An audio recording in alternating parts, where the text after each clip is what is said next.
Buenos días, bienvenidos y bienvenidas a esta ruta organizada por el Ateneo de Badajoz, la ruta de los asaltos por el Badajoz napoleónico de 1812, una ruta por el patrimonio abaluartado de la ciudad.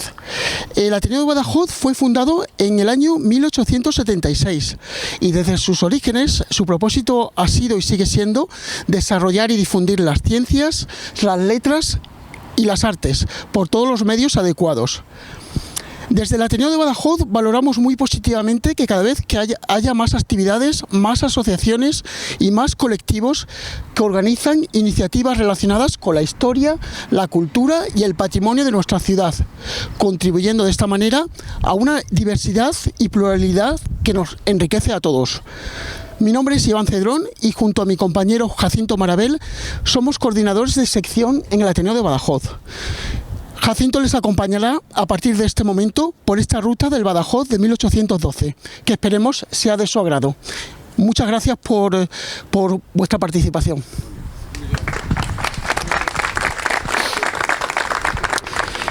Bueno, muy bien, buenos días. Mi nombre, ya lo ha dicho Iván, es Jacinto Marabel y no soy guía turístico. Esto es lo primero que quiero decir, que vaya por delante. Porque, bueno, primero para que no nos llevemos a engaño.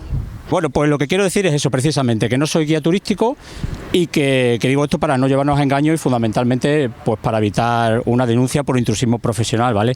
Que luego en Badajoz que todos nos queremos hay mucho francotirador suelto y mucha gente con mala leche, por no decir otra cosa, ¿vale? Entonces, lo primero que quiero decir es que no voy a cobrar nada al final de esta visita. Si alguien me quiere regalar un jamón o alguna cosita buena de aquí de Castillo, que está cerca, si queréis terminaros por aquí cerca, pues lo recibiría de muy buen grado. Pero en principio no soy profesional, no hago esto habitualmente, ¿de acuerdo? Y obviamente pues no soy guía turístico porque no tengo la habilitación. No voy a hacer ninguna apreciación artística, ni monumental, arquitectónica, etcétera, ¿vale? Simplemente, bueno, pues vamos a seguir la invitación que ha hecho los organizadores, que es el Ateneo de Badajoz, junto a otras asociaciones que colaboran, como los propios amigos de Badajoz, la Asociación de Recreadores Baluarte y la Asociación Alfonso IX, de la que también formo parte. Entonces, estamos representados la mayoría del colectivo asociativo cultural de Badajoz, y lo que se trata, el objetivo único y el único fin, es ese: dar a conocer un poco la historia de Badajoz y el patrimonio de Badajoz, sin más, porque bueno, pues siempre Badajoz, como todos sabéis, ha sido una ciudad rayana, es una ciudad rayana, una ciudad abaluartada y siempre estamos en guerra. Patrimonio, desgraciadamente, tenemos poco, lo poquito que tenemos estamos tratando ahora de valorarlo, pero historia tenemos mucha. Y además no tenemos nada que envidiar a otras ciudades de nuestro entorno y de España. Que fundamentalmente siempre se dice que la historia de Badajoz no se ve, porque desgraciadamente no se ve, porque no tenemos patrimonio, pero se cuenta. Y eso es lo que vamos a tratar de hacer aquí, contar un poquito la historia de Badajoz y concretamente un periodo en el que fuimos muy importantes, un periodo en el que los hechos que ocurrieron aquí en Badajoz fueron muy significativos, tanto a nivel de España como de fuera de España, del resto de las potencias, porque nos vamos a ocupar de una época muy concreta de la historia, la época de la era napoleónica. Por eso hemos titulado así esta ruta, la era napoleónica, o el periodo de guerra napoleónica, que concretamente son 25 años de la historia del mundo, desde 1789, que es la Revolución Francesa, hasta 1815, en que se termina con la batalla de Waterloo y con el fin de Napoleón. La guerra napoleónica no es ni más ni menos que el paso del antiguo régimen a la modernidad, ¿vale? Entonces vamos a ver cómo se inician hay un cambio de paradigma, como está ocurriendo ahora mismo con la guerra de Ucrania, donde Estados Unidos es la potencia hegemónica y va a pasar, pues lo estamos viendo ya, a que va a dominar el mundo dentro de poco, si no lo domina ya China. En aquel momento dominaba el mundo Francia y va a pasar a dominarlos durante todo el siglo XIX Gran Bretaña. Entonces, el teatro de operaciones, uno de los teatros de operaciones va a ser España y concretamente en Badajoz, ¿vale? En Badajoz lo que vamos a tener es una guerra dentro de las que se circunscriben a todas las guerras napoleónicas, ¿vale? Que va a ser al final de este periodo. Somos amigos de los franceses hasta 1808. En que Napoleón manda tropas a España en apoyo de su hermano José Bonaparte, que es el legítimo rey de España, porque lo que se produce en España es un cambio de dinastía.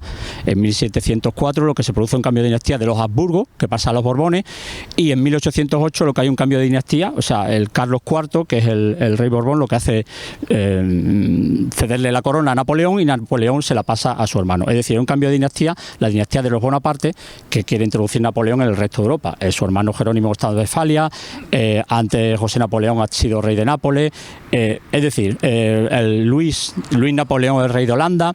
Es decir, intenta introducir un cambio de dinastía dentro de Europa y en España. En 1808, como todos ustedes saben, el 2 de mayo de 1808 se produce el levantamiento de Madrid, se inicia la revuelta popular y se inicia una guerra civil. No es una guerra de independencia. Las instituciones, pese a lo que nos hayan contado, permanecen estables, ¿vale? Hay un rey, hay unas cortes que en ese momento son legítimas, pero hay una dinastía que se enfrenta a otra, ¿vale? Entonces hay una guerra civil, hay unos españoles que se ponen de parte de José Napoleón y otros españoles que se ponen de parte de Fernando VII, que está encarcelado, dicen que está encarcelado, aunque está viviendo muy bien en el castillo de Vicence, en Francia. En Badajoz se organiza un ejército, se organiza una Junta Suprema, se organiza un ejército y a partir de aquí comenzamos a pelear con los franceses. Nosotros nos vamos a centrar concretamente en el sitio de 1812, ¿vale? Y debemos empezar por comentar un poco el sitio de 1811, que es el sitio de Menacho, de Rafael Menacho, la estatua que tenemos aquí detrás, del mariscal del campo Rafael Menacho, que por cierto no murió aquí ni murió en el baluarte de Santiago, como pueden pensar la mayoría de ustedes. Concretamente, Menacho murió al salir del cuartel de la Bomba, que estaba justo, el edificio que ocupa los servicios centrales de educación, de la Delegación de Educación. Al salir del cuartel de la Bomba, que era donde estaba el Estado General de la defensa en aquel momento, pues fue alcanzado por una bala de metralla y murió pues prácticamente más o menos por donde dicen las crónicas, donde está la tienda Sol, justo en ese enclave más o menos, cayó muerto a los 7-10 minutos de recibir el impacto. Bueno, el sitio de 1811 es el segundo intento francés por tomar la ciudad de Badajoz, la plaza de Badajoz. Hay que decir que la plaza de Badajoz es una plaza fortificada de primer orden en España, equiparable a la de Pamplona, a la de Barcelona y a la de Cádiz. No hay más plazas en este sentido que se puedan equiparar a la ciudad de Badajoz. Pamplona y Barcelona están en poder de los franceses y en Cádiz en aquel momento se han reunido las Cortes, se reunieron el 24 de septiembre de 1810, están preparando una constitución y en Cádiz donde se va a organizar la resistencia. Pero Badajoz es muy importante tomar Badajoz porque controla Badajoz, controla Portugal, el camino hacia Lisboa y controla todo el suroeste peninsular, también el camino hacia Sevilla. Entonces va a ser muy importante para los ejércitos contendientes. En 1810, una vez que los franceses entran en Sevilla, el 10 de febrero de 1810, vienen a Badajoz e intentan poner un cerco a la ciudad. De hecho, ponen un cerco a la ciudad, pero entra Menacho con las tropas, gracias a un ardid, entra en la plaza y los franceses desisten en ese momento porque no tienen ni fuerza suficiente ni artillería para continuar el asedio. Pero vuelven otra vez, vuelven el 1 de enero de 1811, salen desde Sevilla y el 26 de enero ya ponen cerco a la ciudad de Badajoz. Para entonces, en 1811, la guerra en España, la guerra contra los franceses, esa guerra que hemos llamado guerra civil, que es una guerra de revolución, que se llamará luego guerra de independencia a finales del siglo XIX, para entonces la guerra ha cambiado. Llevamos 4 años de conflicto, tanto Extremadura como el resto de España, pero Extremadura concretamente ha sido arrasada por los ejércitos contendientes y nos vamos a olvidar de grandes batallas campales, no va a volver a haber un Bailén, no va a volver a haber un Talavera, nos vamos a olvidar de las cargas de caballería, de los coraceros, de los asaltos de las columnas de granaderos contra despliegues en línea, ¿de acuerdo? Y lo que vamos a pasar en esa fase, vamos a pasar a la fase de sitios, a la fase de intentar tomar una ciudad fortificada, cortar las líneas de comunicaciones del enemigo y digamos que es una guerra de desgaste, ¿vale?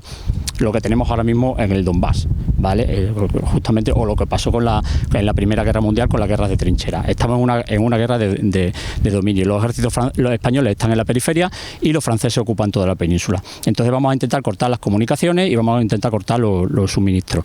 Los franceses vienen con esa intención a Badajoz en 1811. Para hablar de la guerra de sitio tenemos que retrotraernos a los orígenes casi de la humanidad, y nos vamos a retrotraer a Adán y Eva, ni más ni menos, porque la historia de la guerra y la historia de la guerra de sitios también, ahora iremos a eso, es la historia de los avances tecnológicos.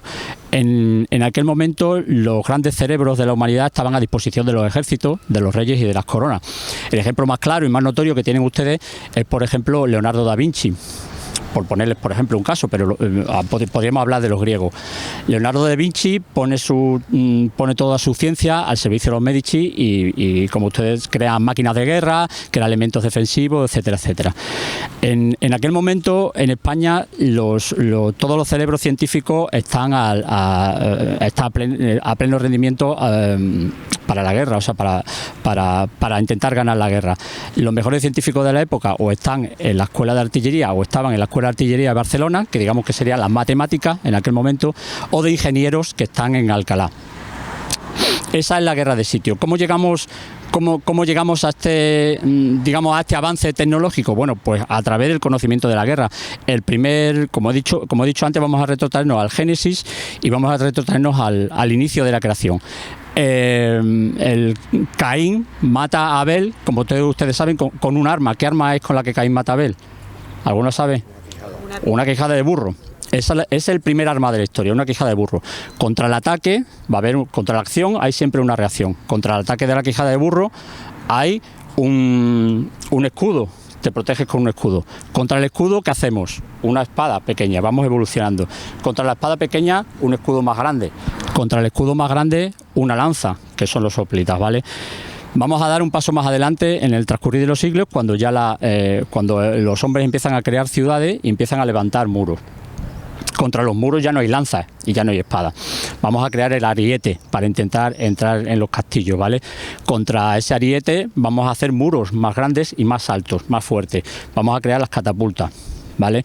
Y contra esas catapultas hacemos aún muros más enormes. La ciudad más grande, estamos en plena Edad Media, finales de la Edad Media, la ciudad más grande con las mayores murallas, tenía una triple muralla defensiva, era Constantinopla. Constantinopla va a suponer un antes y un después en la guerra de sitio.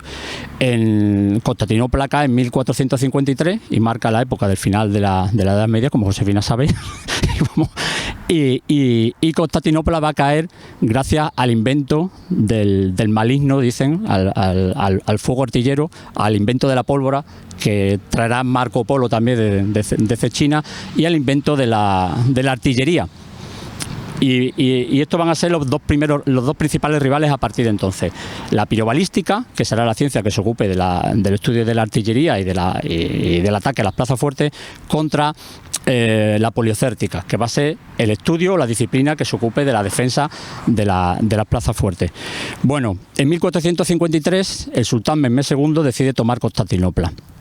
Como no puede hacer frente a esas murallas, contrata a un cristiano que se había pasado al bando musulmán, que se llamaba Orbán, y era de Hungría, concretamente. No tiene nada que ver con el Orbán actual de Hungría, pero era un sabio que a lo mejor crea lo que quizá ustedes ya habrán oído hablar, sobre todo si van al Museo Británico, que da un tramo de este artefacto, que es la Gran Bombarda. La Gran Bombarda es un cañón enorme de 10 metros de largo, de bronce, que decía que eran tirados por carros de 60 bueyes, ¿vale? Entonces ponen la Gran Bombarda, pues ya imagínense, con ese nombre también le llamaban el cañón de los Dardanelos. Tardaron en poner la Gran Bombarda 2 meses, pero cuando empieza a funcionar la Gran Bombarda empiezan a caer los muros de Constantinopla. Eran muros de 20 metros de alto por 5 de ancho, así que imagínese usted. Marca un antes y un después. Contra la Gran Bombarda en 1453, en 1492 en España utilizamos por primera vez no la Gran Bombarda, pero sí la pólvora en el asedio de Granada, ¿vale? A partir de ahí, de entonces, nos vamos a olvidar de los castillos y nos vamos a olvidar de levantar castillos y de levantar muros. ¿Por qué? Porque el avance de la artillería va varios pasos por delante del avance de los castillos y de las murallas. ¿Qué ocurre a partir de entonces? Que se empieza a extenderse o empieza a generarse la ciencia de la poliocértica. Habrán oído ustedes hablar de la muralla baluartada Vauban. Bien, el marqués de Vauban fue mariscal de Francia, de Luis XIV o Luis XV, no me hagan mucho caso en ese sentido, que es el que va a revolucionar toda la ciencia de la poliocértica, toda la ciencia de los baluartes. A partir de entonces, de lo que se trata es que como hasta ahora hemos levantado los muros en perpendicular, ¿vale? En lo alto, esos muros pueden ser derribados por el uso de la artillería, que cada vez es más fuerte. Lo que vamos a tratar es de esconder esos muros. Vamos a tratar de esconder los muros y de hacer ángulos para evitar, en la medida de lo posible, el impacto de las balas de cañón, de las balas de artillería. Entonces, a partir de entonces se desarrolla la ciencia de la poliocértica y se van construyendo muros que son, luego lo veremos, lo comentaré luego con más detenimiento, que serán baluartes. Para defender los baluartes habrá rebellines, habrá guardas, contraguardas, tenazas, lunetas, fuertes adelantados, etcétera. Porque de lo que se va a tratar va a ser a la vez de esconder las defensas, de esconder esos muros con glacis, ¿vale? Desde fuera, cuando estamos en un glacis podemos ir al fuerte de San Cristóbal y nos ponemos desde el glacis y no vemos el fuerte de San Cristóbal, y lo mismo pasa con el fuerte de Grasa cuando en Elba, y no lo vemos hasta que no estamos dentro, ¿vale? Pero dentro luego hay una construcción enorme. De lo que se trata es de esconder la defensa y de procurar que el enemigo aleje los cañones cuanto más alejados mejor. Entonces, para eso construimos fuertes. Va a ser el fuerte San Cristóbal, el fuerte de Pardalera, la luneta de la Picuriña, para que el enemigo tenga que llevar los cañones más para allá. ¿Qué hace el enemigo para conseguir entrar en la plaza? Pues primero tendrá que tomar esos fuertes y luego cavar una serie de trincheras por la que va a ir moviendo los cañones, poner los cañones delante de la muralla, lo más próximo a la muralla posible, y derribarla. Eso hacen los franceses en 1811. Los franceses comienzan en el Cerro del Viento, que es donde empiezan toda la serie de aproches, de trincheras, van bajando hasta el fuerte de Pardalera, toman el fuerte de Pardalera, van poniendo los cañones para alejar a los defensores, porque los defensores también tienen cañones. Las murallas están repletas de cañones, están repletas de artillería, y los baluartes también tienen cañones para que los atacantes no se acerquen, evidentemente. Entonces los franceses van poniendo cada vez cañones más cerca hasta que llega a la zona del ancla, ¿vale? Que ponen el cañón de 24 libras, el cañón de 24 libras, el cañón el de brecha. La libra se refiere a la medida de peso de las balas de cañón. 24 libras son un poco más de 10 kilos de peso. Entonces los cañones de 24 libras son los cañones de brecha, los que abren brecha en la muralla. Los franceses ponen una batería con 4 cañones de 24 libras, a la que llaman batería Napoleón, y abren brecha después de 2 días bombardeando la cortina de San Francisco, que es la cortina que no tenemos, que iría entre el baluarte de Santiago al baluarte de San Juan, que tampoco existe. O sea, justamente por aquí estaría la cortina por donde los franceses van a intentar entrar en la ciudad. Cuando el enemigo abre brecha en las puertas de la ciudad, hay una ley no escrita del arte de la guerra que dice que cuando abres brecha tú tienes que mandar a un edecán, a un emisario, con los papeles para que la guarnición se rinda, para que firme la capitulación.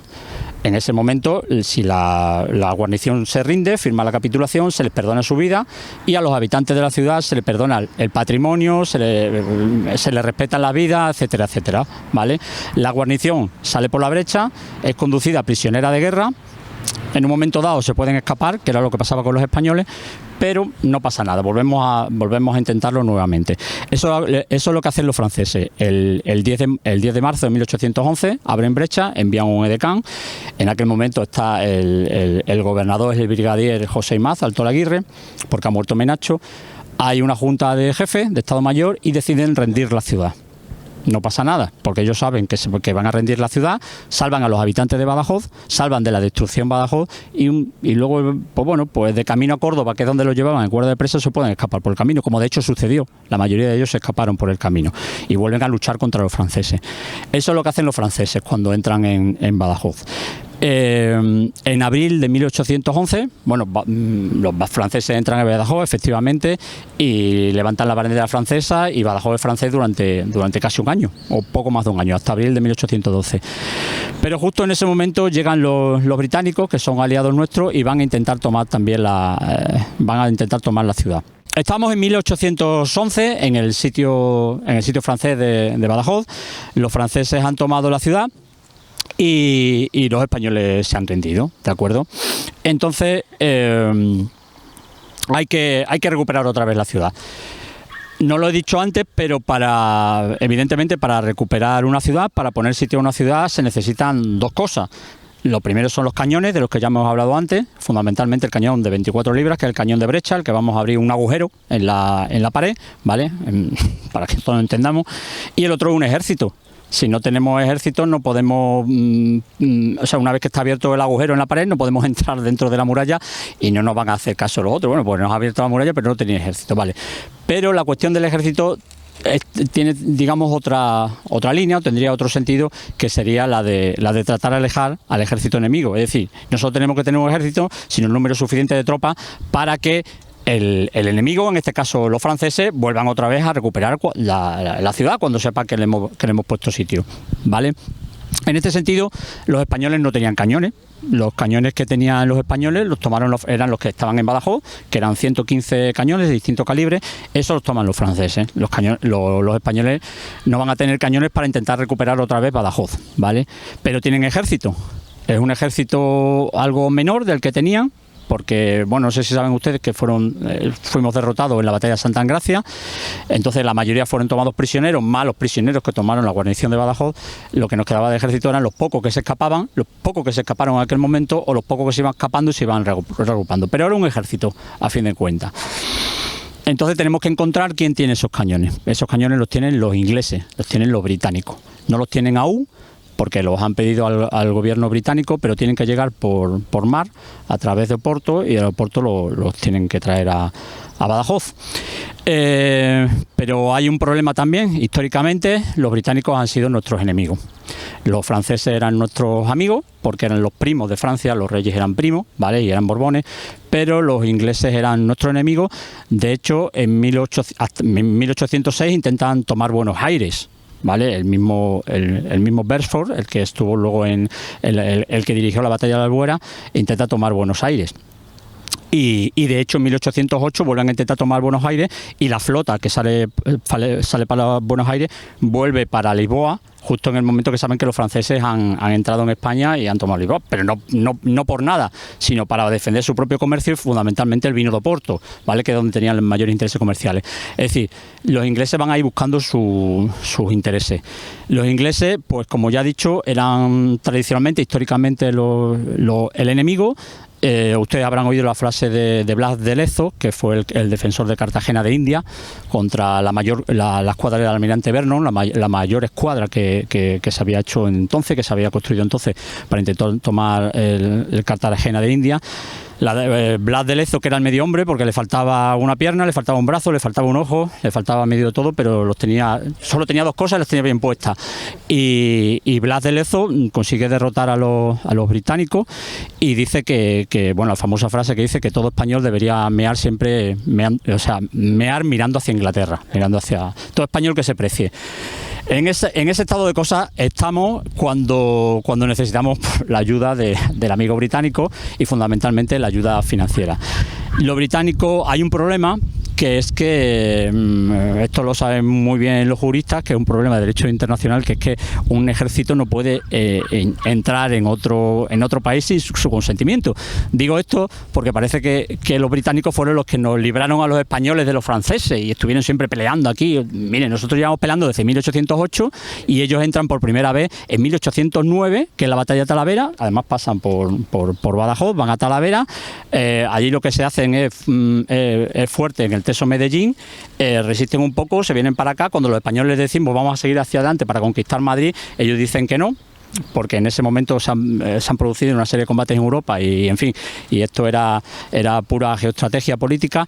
Vienen para atrás, vuelven a salir otra vez, o sea, en 4 años vuelven a salir otra vez, que es la batalla de la Albuera, le vuelven a dar para el pelo, se vuelven a meter para adentro, en fin, y mientras tanto nosotros estamos bregando con los franceses, pero no estamos bregando como un Curro Jiménez cualquiera, es decir, estamos bregando con los ejércitos. Hay ejércitos españoles que se están enfrentando a los franceses, no son los bandoleros, ¿vale? Son ejércitos españoles que están luchando contra los franceses y los estamos derrotando. Pero necesitamos los cañones. Entonces le pedimos los cañones a los británicos y parte de su ejército, claro, y mientras tanto nosotros vamos detrás de hacer una diversión que se llama, una diversión es una distracción. Una diversión contra la guarnición de Sevilla, que es la guarnición en aquel momento del Ejército del Sur, del Mariscal Soult, para tratar de que ese ejército venga a tomar posesión de Badajoz, para que vengan a atacar a los británicos. Para tomar una plaza fuerte se necesitan fundamentalmente 2 cosas, como he dicho, una artillería y un ejército, pero fundamentalmente todo esto está sujeto al tiempo. El tiempo es esencial en la toma de una fortificación, porque si, bueno, como todos estos conocen, el sitio más famoso es el sitio de Troya, y pasaron años, ¿vale? Y pasaron multitud de epopeyas y de vivencias, pero durante mucho tiempo lo que puede ocurrir es que se desaten plagas en el campamento de los que atacan, que al cavar las trincheras se desaten las lluvias, como pasó por aquí, se anegan las trincheras, puede haber una revuelta porque no llega la paga y se sublevan los soldados, y fundamentalmente, pues lo que digo, que venga un ejército a auxiliar a los que están dentro y te pillen literalmente entre la espada y la pared, ¿vale? Entonces, el tiempo es fundamental. En 1811, después de la batalla de los Albuera, convencemos a los británicos para que vengan a tomar Badajoz. Vienen con cañones, que son cañones portugueses, que son cañones muy viejos, del siglo XVII, con el calibre no se corresponde con las balas de cañón que tienen los británicos, en fin, es un desastre, pero ellos van a intentar tomar Badajoz. ¿Cuál es la posición que van a intentar, por dónde van a intentar tomar Badajoz? Bueno, pues van a hacer 2 ataques. Uno, van a poner los cañones en la zona de las Bardocas para intentar tomar la Alcazaba, a la vez que intentan tomar también el fuerte de San Cristóbal. El fuerte de San Cristóbal domina Badajoz, porque está en mayor altura que el Cerro de la Muela. Entonces, quien domina el fuerte de San Cristóbal domina Badajoz. ¿Por qué? Porque desde el fuerte de San Cristóbal puedes poner los cañones, bombardear la Alcazaba, con eso te despejas de defensores y ya entras como perico por su casa, ¿vale? Entonces, los británicos lo que van a intentar hacer un ataque combinado contra el fuerte de San Cristóbal y contra la Alcazaba. Abren una brecha en el fuerte de San Cristóbal y abren una brecha en la zona de la Alcazaba, desde las Bardocas. Imagínense que es la zona del Metido. Le llaman el Metido porque luego pues, lo recompusieron como pudieron los franceses. Entonces van a intentar un ataque combinado. Ese ataque combinado es el 9 de junio. El 9 de junio de 1811. Hay un ataque desde la zona de las Bardocas, como ya digo, y desde San Cristóbal, pero en San Cristóbal, o sea, para tomar el fuerte de San Cristóbal hay que saltar al foso, poner las escalas e intentar entrar en el fuerte.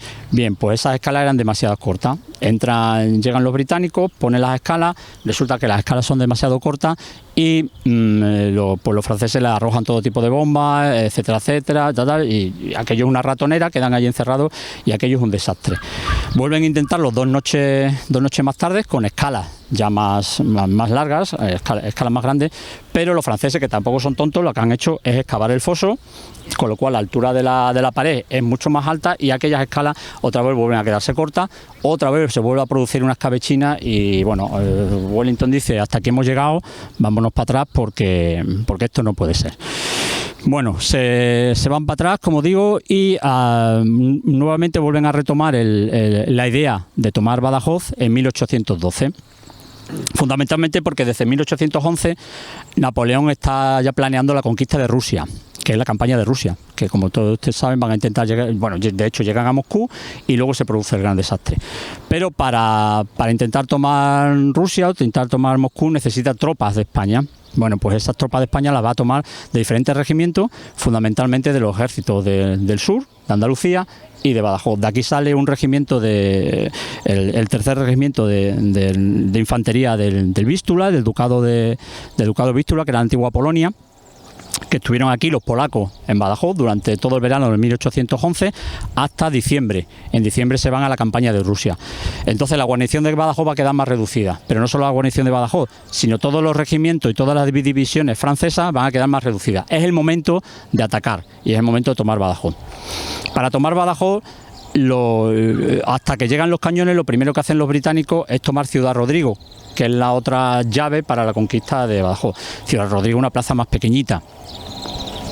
Por ponerle un ejemplo, toda la alcazaba de Badajoz es Ciudad Rodrigo, ¿vale? O sea, Ciudad Rodrigo, que es una ciudad fortificada, cabe en la alcazaba de Badajoz. Hay que tener en cuenta que Badajoz no es solo la alcazaba, es todo el complejo fortificado, ¿vale? Y la guarnición de Ciudad Rodrigo estaba formada por 2.000 hombres, unos 1.000 franceses y 1.000 italianos. Era un regimiento piamontés que estaba al servicio de Francia. Mientras, o sea, 2.000 hombres y la nuestra es el doble de grande. Bueno, pues la nuestra va a estar defendida por 4.000 soldados, 3.000 franceses y unos 1.000 alemanes. Ciudad Rodrigo, como el tiempo es tan esencial para tomar una ciudad abortada, Ciudad Rodrigo se plantea en 10 días y efectivamente en 10 días se toma Ciudad Rodrigo. Entran los británicos, ya digo, la guarnición son 2.000 hombres. Y cuando vienen a Badajoz se plantean, pues igual, lo mismo, en cuánto tiempo pueden tomar Badajoz. Y como es el doble de grande, la guarnición es el doble de grande, creen que en 20 días es suficiente. Van a empezar los aproches en las trincheras, el 16 de marzo y sus cálculos dan para el 4 de abril. Sabiendo que el asalto fue el 6 de abril aquí en Badajoz, ya sabemos que algo no funciona mal, o sea que algo fue mal, algo no fue del todo bien. Porque evidentemente sobre el papel, si es el doble de guarnición, es el doble de tiempo, eso no funciona, eso no es exactamente así. Y en ese tiempo, evidentemente, están moviéndose el resto de ejércitos franceses para venir a auxiliar Badajoz, ¿vale? Entonces, tenemos que tomar Badajoz en el plazo de 20 días. ¿Por dónde vamos a tomar Badajoz? Y ahora viene aquí el sistema fortificado o el sistema baluartado. Los franceses tomaron Badajoz, como he dicho, abrieron brecha en la muralla, en el lienzo de San Francisco, que es el tramo de muralla que se corresponde entre el baluarte de Santiago y el baluarte de San Juan. Ese tramo lo repararon. Los franceses no estaban tontos y fueron reparando todo el sistema de obras y de fortificaciones. Repararon ese tramo, que era el más fácil atacable y el más difícil de defender, porque la cortina es más baja que en cualquier otro tramo de la muralla. Y no solo eso, sino que lo minaron todo el glacio anterior, todo el sistema de Rebellini. El sistema de minas, si se lo han contado a ustedes, el sistema de minas no es más que otro que hacer una excavación por debajo de la muralla, por debajo del glacis, y poner una serie de pólvora, poner una serie de barriles con pólvora para, en el caso de que vengan los enemigos, pues volarlo. Entonces, todo este sector, que es el sector que comprende desde el baluarte de San Vicente, o sea, desde el río Guadiana, para que nos entendamos, desde el baluarte de San Vicente, San José y Santiago, todo ese sector está minado. Los ingleses lo saben, porque unos días antes de que se produzca el cerco, se escapa un sargento mayor de ingeniero francés, deserta, se lleva los planos, y además se lleva los planos con las minas. O sea, los británicos saben que por ahí no pueden atacar. Cuando ataquen por ahí, van a prender fuego a las mechas y aquello va a arder y lo va a destrozar todo. La siguiente opción sería el fuerte de San Cristóbal. O sea, vamos a intentar otra vez el asalto fallido de verano de 1811. Pero claro, ya sabemos lo que pasó en el fuerte de San Cristóbal, que si las escalas 2 veces, no sé si es preferible tomar el fuerte de San Cristóbal y luego atacar por el metido. Eso llevaría su tiempo y sabemos que tenemos de plazo 20 días. ¿Cuál es la última opción? La última opción es el tramo que comprende, para que se hagan ustedes la idea, donde está el Rebellín de San Roque, ¿vale? Y el puente de San Roque, que sería el tramo entre el baluarte de la Trinidad y el baluarte de San Pedro, con toda la cortina entre el baluarte de San Antonio entre San Pedro y San Antonio. Ese va a ser el sector que van a atacar los británicos. Ese es el sector por donde van a empezar los británicos. ¿Por qué? Porque es el sector más bajo de la fortificación, la muralla, la escarpa es indefendible, no hay contraescarpa, no hay foso, el camino cubierto está al mismo nivel del foso y es sumamente indefendible. ¿Qué hacen los franceses contra esa indefensión? Lo que hacen es inundar todos los fosos. Tapian el puente que conecta con el Rebellín de San Roque, o sea, no olvídense del puente de San Roque, ese no existía, sería el puente o la pequeña pasarela que hay en la actualidad, que es el puente que conecta con el Rebellín de San Roque, con el albergue. Lo que hacen es tapiar los ojos, cegar los ojos del puente para que el Rivilla, que venía ya crecido por entonces porque había llovido mucho, produzca una inundación y todo ese agua entre en los fosos y vaya cubriendo los fosos de la Trinidad, todo desde el Rebellín de San Roque, desde la Trinidad hasta Santa María. ¿Qué más hacen los franceses? Reconstruyen el fuerte de Pardalera, que había caído derruido en tiempo del general Menacho. Fue Menacho el propio el que disparó contra el fuerte de Pardaleras cuando lo toman los franceses para que no puedan atacar. Con Barreno lo que hacen es limar las carpas, digamos quitar la parte de la roca de la Alcazaba, ¿vale? Para que coja mayor altura de unos 14 metros más de altura, para que coja mayor altura la zona de la Alcazaba, para que por ahí tampoco entren. Poner en estado de defensa la luneta de la Picuriña, es decir, una serie de defensas para que el enemigo no se acerque, como ya he dicho antes, para que no se acerque con los cañones, ¿vale? Entonces los británicos van a intentar hacer brecha por ahí. Como he dicho antes, la brecha se hace en el lienzo de la muralla.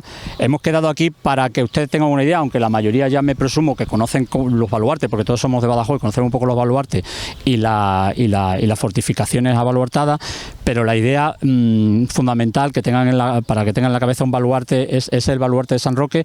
El baluarte es una estructura pentagonal que tiene un flanco, tiene una cara, tiene otra cara. O sea, este por ejemplo sería el flanco derecho, la cara derecha, el flanco izquierdo, la cara izquierda y la base de ese pentágono es la que se une con la muralla. Encima del baluarte lo que vamos a encontrar son troneras, que es desde donde los defensores van a poner los cañones, ¿vale? Olvídese de las garitas no existían en aquella época, es un elemento constructivo posterior. ¿Por qué no existían las garitas? Porque si existen las garitas le estamos dando pistas al enemigo. Antes he dicho que lo que hacemos es ocultar la fortificación, o sea, todo esto no se vería, estaría detrás del glacis. Estamos dentro del foso, el foso no es eso no tendría ningún sentido porque cualquier enemigo entraría ahí, o sea, eso no es el foso. El foso es todo esto hasta donde está el seto de allí detrás. Ese es el foso. El foso es un espacio además abierto para si el enemigo cae dentro del foso, tú desde la muralla puedes dispararle. Entonces los cañones están en las troneras de la garita, no nos olvidamos, y lo que el enemigo lo que va a intentar es abrir brecha en la muralla de un baluarte. ¿Por qué en la muralla del baluarte y no si hemos dicho que los franceses la abrieron en la cortina? Los franceses lo abrieron en la cortina y los españoles se rindieron porque quisieron y porque tenían ganas también de rendirse. Pero cualquier ejército imagínense ustedes, cualquier ejército que intenta tomar la ciudad por una brecha abierta, una cortina, tenemos dos baluartes justo enfrente que los están enfilando con los cañones. O sea, sería de loco, ¿vale? Y sería un suicidio intentar tomar una ciudad por una brecha abierta, una cortina. Los británicos lo que van a intentar es abrir una brecha en los baluartes, pero no en estos baluartes, y olvídese ahora del baluarte de Santa María ni en el de la Trinidad. Van a intentar abrir una brecha en el baluarte de San Pedro. Lo que pasa es que les fallan esos planes, ¿vale? Y para hablar de cómo le fallan esos planes, nos vamos a ir al baluarte a la plaza de los sitios. Bueno, pues vamos a seguir con la rutita. Estamos aquí en el que desde 2012, ¿no? Que coincidiendo con el bicentenario, se inauguró el llamado Parque de los Sitios con el monolito de Estanislao Olivares. Estamos aquí porque es el sitio de las famosas brechas, como todos ustedes saben. Estamos justo al lado de la brecha de Santa María, pero como les he comentado antes, los ataques británicos comenzaron y el objetivo primordial era por otro lado. Entonces algo ha pasado aquí. Estamos aquí, que es el punto final, pero vamos a volver, si les parecen a ustedes, al ataque principal, que era el de la muralla de San Antonio. Bueno, la muralla de San Pedro, entre la Trinidad y el baluarte de San Pedro. Como he dicho antes, o si no lo digo ahora, los británicos no estaban preparados para la guerra de sitio. El padre de la poliocértica, Vauban, y el marqués de Vauban, y tiene sentido que sea él porque es justamente en el momento que estamos enfrentados en Flandes y es el momento en el que surgen la mayoría de fortificaciones en la guerra contra los franceses, en la guerra por las fortificaciones a la de Flandes. El mayor cuerpo de ingenieros y el mayor conocimiento en la guerra de sitio la van a tener los españoles y la van a tener los franceses, precisamente porque han sido las dos potencias que se han enfrentado justo en Europa. Y además tenemos una tradición de castillos. En España siempre hemos tenido la tradición de castillos, por lo que he hablado antes de la poliocértica, de la guerra de sitios, y porque cuando reconquistamos, lo que se llamaba la reconquista, íbamos creando castillos y esos castillos dominaban cierto territorio y a partir de los castillos se crean los ingenieros, se crea la artillería, etcétera, etcétera. Los británicos no tenían conocimiento, no tenían un cuerpo de ingenieros ni tampoco tenían un cuerpo de artillería del nivel tanto de los franceses como de los españoles. Los británicos lo que tenían eran unos barcos muy buenos y tenían una armada muy buena. Los británicos dominan el mar y los franceses, Napoleón en aquel momento domina el continente. Entonces, cuando se encuentran con el sitio de Badajoz, el primero, que es el primer sitio que realizan en la península, que realizan esta guerra, que es el sitio del 11, el que les he comentado antes, el fuerte de San Cristóbal, se dan cuenta que faltan ingenieros y que faltan artilleros. Faltan cañones, porque además no cuentan con artilleros. La mayoría de los artilleros, bueno, la mayoría no, con el 90% de los artilleros son portugueses, que son los que van a estar dirigiendo los cañones. Bueno, dirigiendo son oficiales británicos, pero son los que van a estar emplazando los cañones, los que van a estar metiendo la pólvora, etcétera, etcétera, los que van a emplazar la batería. Y van a necesitar también ingenieros. Digo esto porque el sitio de Badajoz es un auténtico fracaso. Lo fue el del 11 y lo fue el del 12. Hay una película que se llama Unas catastróficas desdichas, una cosa así, ¿no? Una serie de catastróficas desdichas. Bueno, pues Badajoz se toma gracias o pese a los británicos y gracias a una serie de catastróficas desdichas. En la guerra no todo es una ciencia matemática y no todo va a salir tal y como lo planea un ingeniero sobre el papel. Se van a producir una serie de acontecimientos que van a decantar la balanza de un lado a otro. Bueno, pues en Badajoz se van a dar todos esos acontecimientos. Los franceses preparan una defensa muy buena. Para los franceses Badajoz fue muy importante. No sé si ustedes saben que Badajoz es la única ciudad representada dos veces en el Arco del Triunfo en Francia. El Arco del Triunfo donde están representadas todas las batallas y todas las batallas importantes, todos los sitios importantes de los franceses, y en Badajoz consta Badajoz y Gébora. En aquel entonces no existía la pedanía. Vale, entonces que mucha gente dice, es que Gébora está... No, perdón usted, es el río Gébora. Y fue porque cruzaron el Gébora y nos metieron pa'l pelo, nos zurraron la badana en lo alto de Santa Engracia. Entonces, nos ganaron ahí y luego conquistaron la plaza de Badajoz y se llevaron 2 por 1, como las ofertas del Carrefour, y pusieron Gébora y Badajoz. Vale, entonces Badajoz está 2 veces en el Arco del Triunfo. Fue muy importante para ellos. Philippon, el gobernador de Badajoz, el gobernador francés, también consta en el Arco del Triunfo. Y para los británicos, ¿qué hay que decir? Para los británicos fue el punto de inicio de la estrella que tuvo Wellington, que era un general mediocre, hasta Waterloo, ¿vale? Hasta entonces no habían hecho nada más que perder con los franceses, y por lo que he dicho, gracias a una serie de catastróficas desdichas, pues consiguen la plaza de Badajoz. Del baluarte de Santa María hay grabados a punta y pala, en la que pueden ver ustedes grabados británicos, en la que se ven asaltando el baluarte de Santa María, la brecha, etcétera, etcétera, la Alcazaba. La propaganda británica comenzó a funcionar a partir de 1812. Y Wellington fue encumbrado a partir de entonces. Wellington era, como he dicho, un militar mediocre, pero que tenía 2 hermanos muy bien situados. Uno era el ministro de Asuntos Exteriores, ¿vale?, con lo cual que contaba con todo su apoyo, y el otro era el embajador británico plenipotenciario en Cádiz, ¿vale?, su hermano mayor y su hermano menor. Y el clan de los Wesley pues se apoyaban mutuamente, y gracias a eso fue lo que pasó. Entonces, cuando conquistan Badajoz, la propaganda británica comienza a funcionar para conseguir más financiación, para conseguir más tropas, y se publican novelas, se publican diarios, hay poesía dedicada a Wellington, hay música, hay una obra de Beethoven con música de Walter Scott, ¿vale?, dedicada a Wellington. Se hicieron obras de teatro, había una especie de circo, que era el circo de Philip Shasley, que era un concepto de circo distinto al que tenemos ahora, pero se hacía en una carpa y se representó en junio de 1812 se representó el cerco de Badajoz con miles de extras. Era en una carpa, bueno, pues se representaban los británicos atacando a los franceses. Hay representaciones como las que hicieron los recreadores aquí en marzo, ¿no? A finales de marzo, que se hicieron varias representaciones en aquel entonces, representaciones históricas. Está el panorama de Badajoz, si no han oído, que fue el que más éxito tuvo también precisamente en el verano de 1812. El panorama era una construcción cilíndrica, imagínense un molino, por ejemplo, a oscura, en el que era el cine de la época. No había cine, entonces por un chelín tú entrabas, aquello estaba oscuro y estaba representada la ciudad de Badajoz con una vista desde la Picuriña, en un lienzo enorme de 8 metros de alto por 12 de largo, todo en circular. Tú entrabas dentro y era una especie de 3D, ¿vale? Virtual. Entrabas dentro de ese cine, digamos, sonaba música, sonaban voces de guerra, había humo, había cañonazos, es decir, te metías dentro de lo que era el cerco.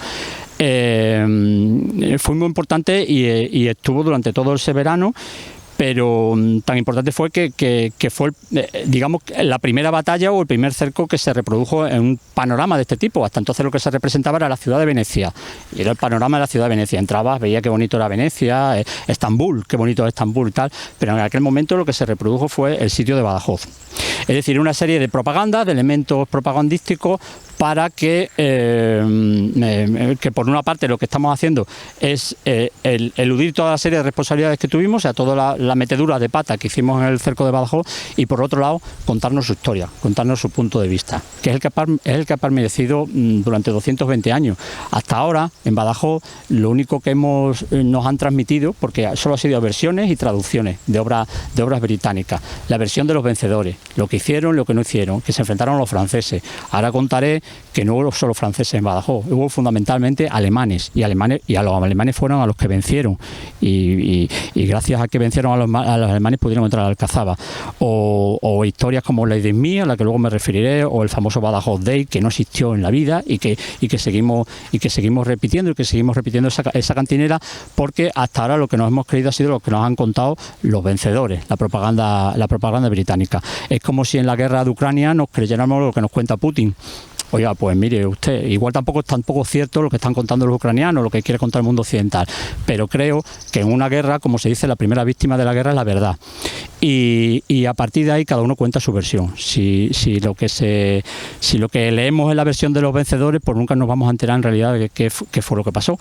Que obviamente si fueron vencedores un 80% de razón tendrán, pero quizá, como dice el diablo, está en los detalles, y también sería interesante conocer ese otro 40%.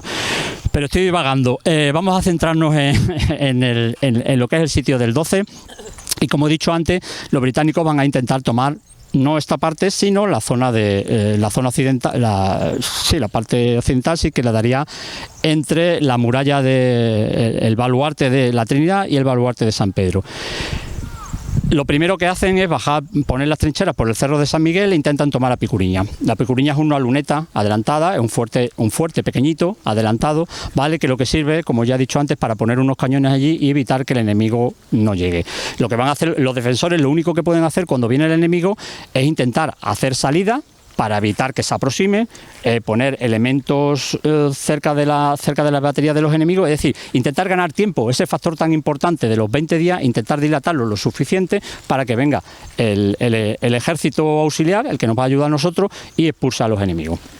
Entonces desde dentro se intentan hacer una serie de salidas para eliminar las trincheras, para robarles materiales, que fue por ejemplo lo que hizo Menacho en varias salidas. Robaban palas, robaban picos, clavaban los cañones. Clavar un cañón significa sale la guarnición, llegan al sitio donde el enemigo ha puesto los cañones, y el cañón lo que se introduce es un clavo gordo en el ánima por donde se enciende la mecha, y con eso lo dejas inservible, ¿vale? Dejar inservible un cañón es bastante importante porque son los que van a intentar abrir la brecha.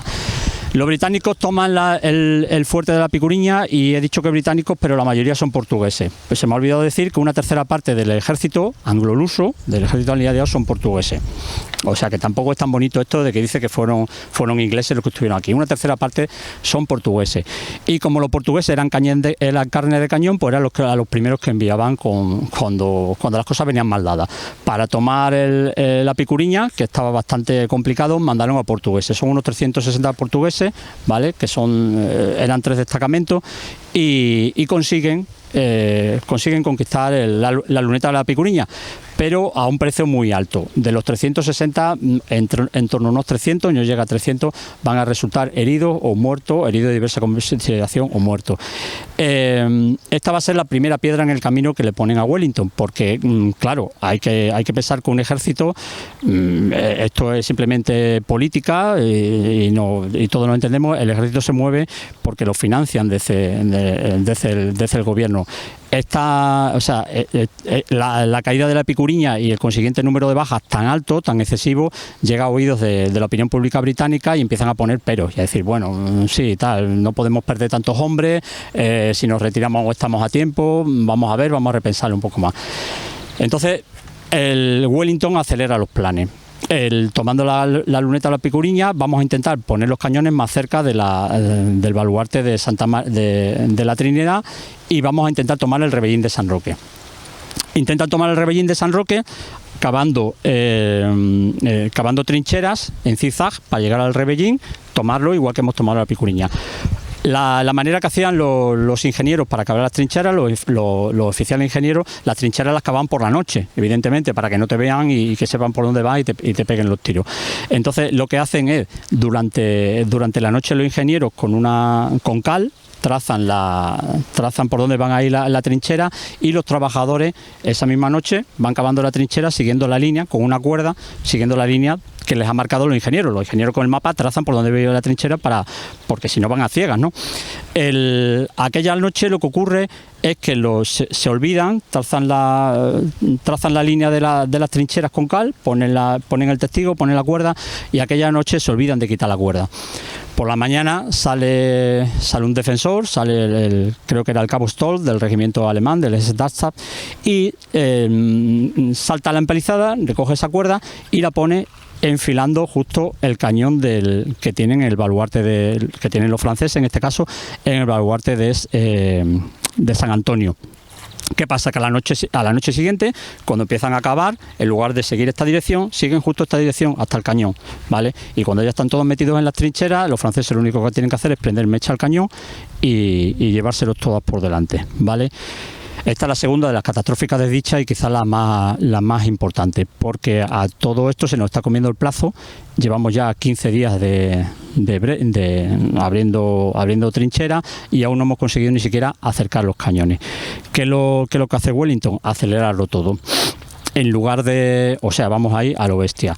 En lugar de poner los cañones ahí, vamos a dejar los cañones quietos en la luneta de la Picuriña, y desde la luneta de la Picuriña vamos a enfilar los baluartes de Santa María y de la Trinidad. Por eso las brechas finalmente no se abren aquí. La posición más clara, más fácil para un asalto hubiera sido por el otro lado, por donde os digo, pero se nos están comiendo el plazo. Vamos a poner los cañones, aunque sea más lejos, e intentar abrir brecha.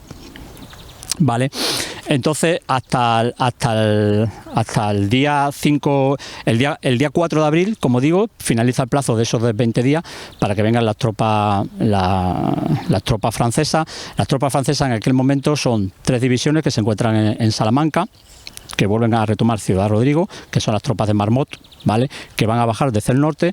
Otras 3 divisiones que son Foix, Drouet y el Conde de Erlon, que están en la zona de Don Benito, porque dominan el puente de Medellín, y van a tomar ya, esas vienen ya el día 4, vienen ya por el margen derecho para tomar Badajoz desde esta posición, y desde abajo las únicas que no se mueven hasta el momento son las tropas de Soult, porque el ejército español está intentando tomar Sevilla. De hecho, atacan Sevilla, obligan a los franceses a internarse en Sevilla, y no llegan a tomar Sevilla porque les falla 2 divisiones españolas que tienen que salir de Cádiz, que son las divisiones de Ballesteros, que finalmente no consiguen salir de Cádiz, y los españoles tienen que retroceder.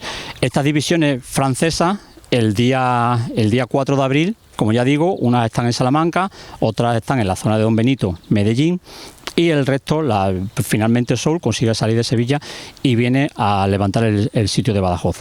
Frente a esta, los británicos les oponen 5 divisiones, dos del general Hill, que están en Mérida.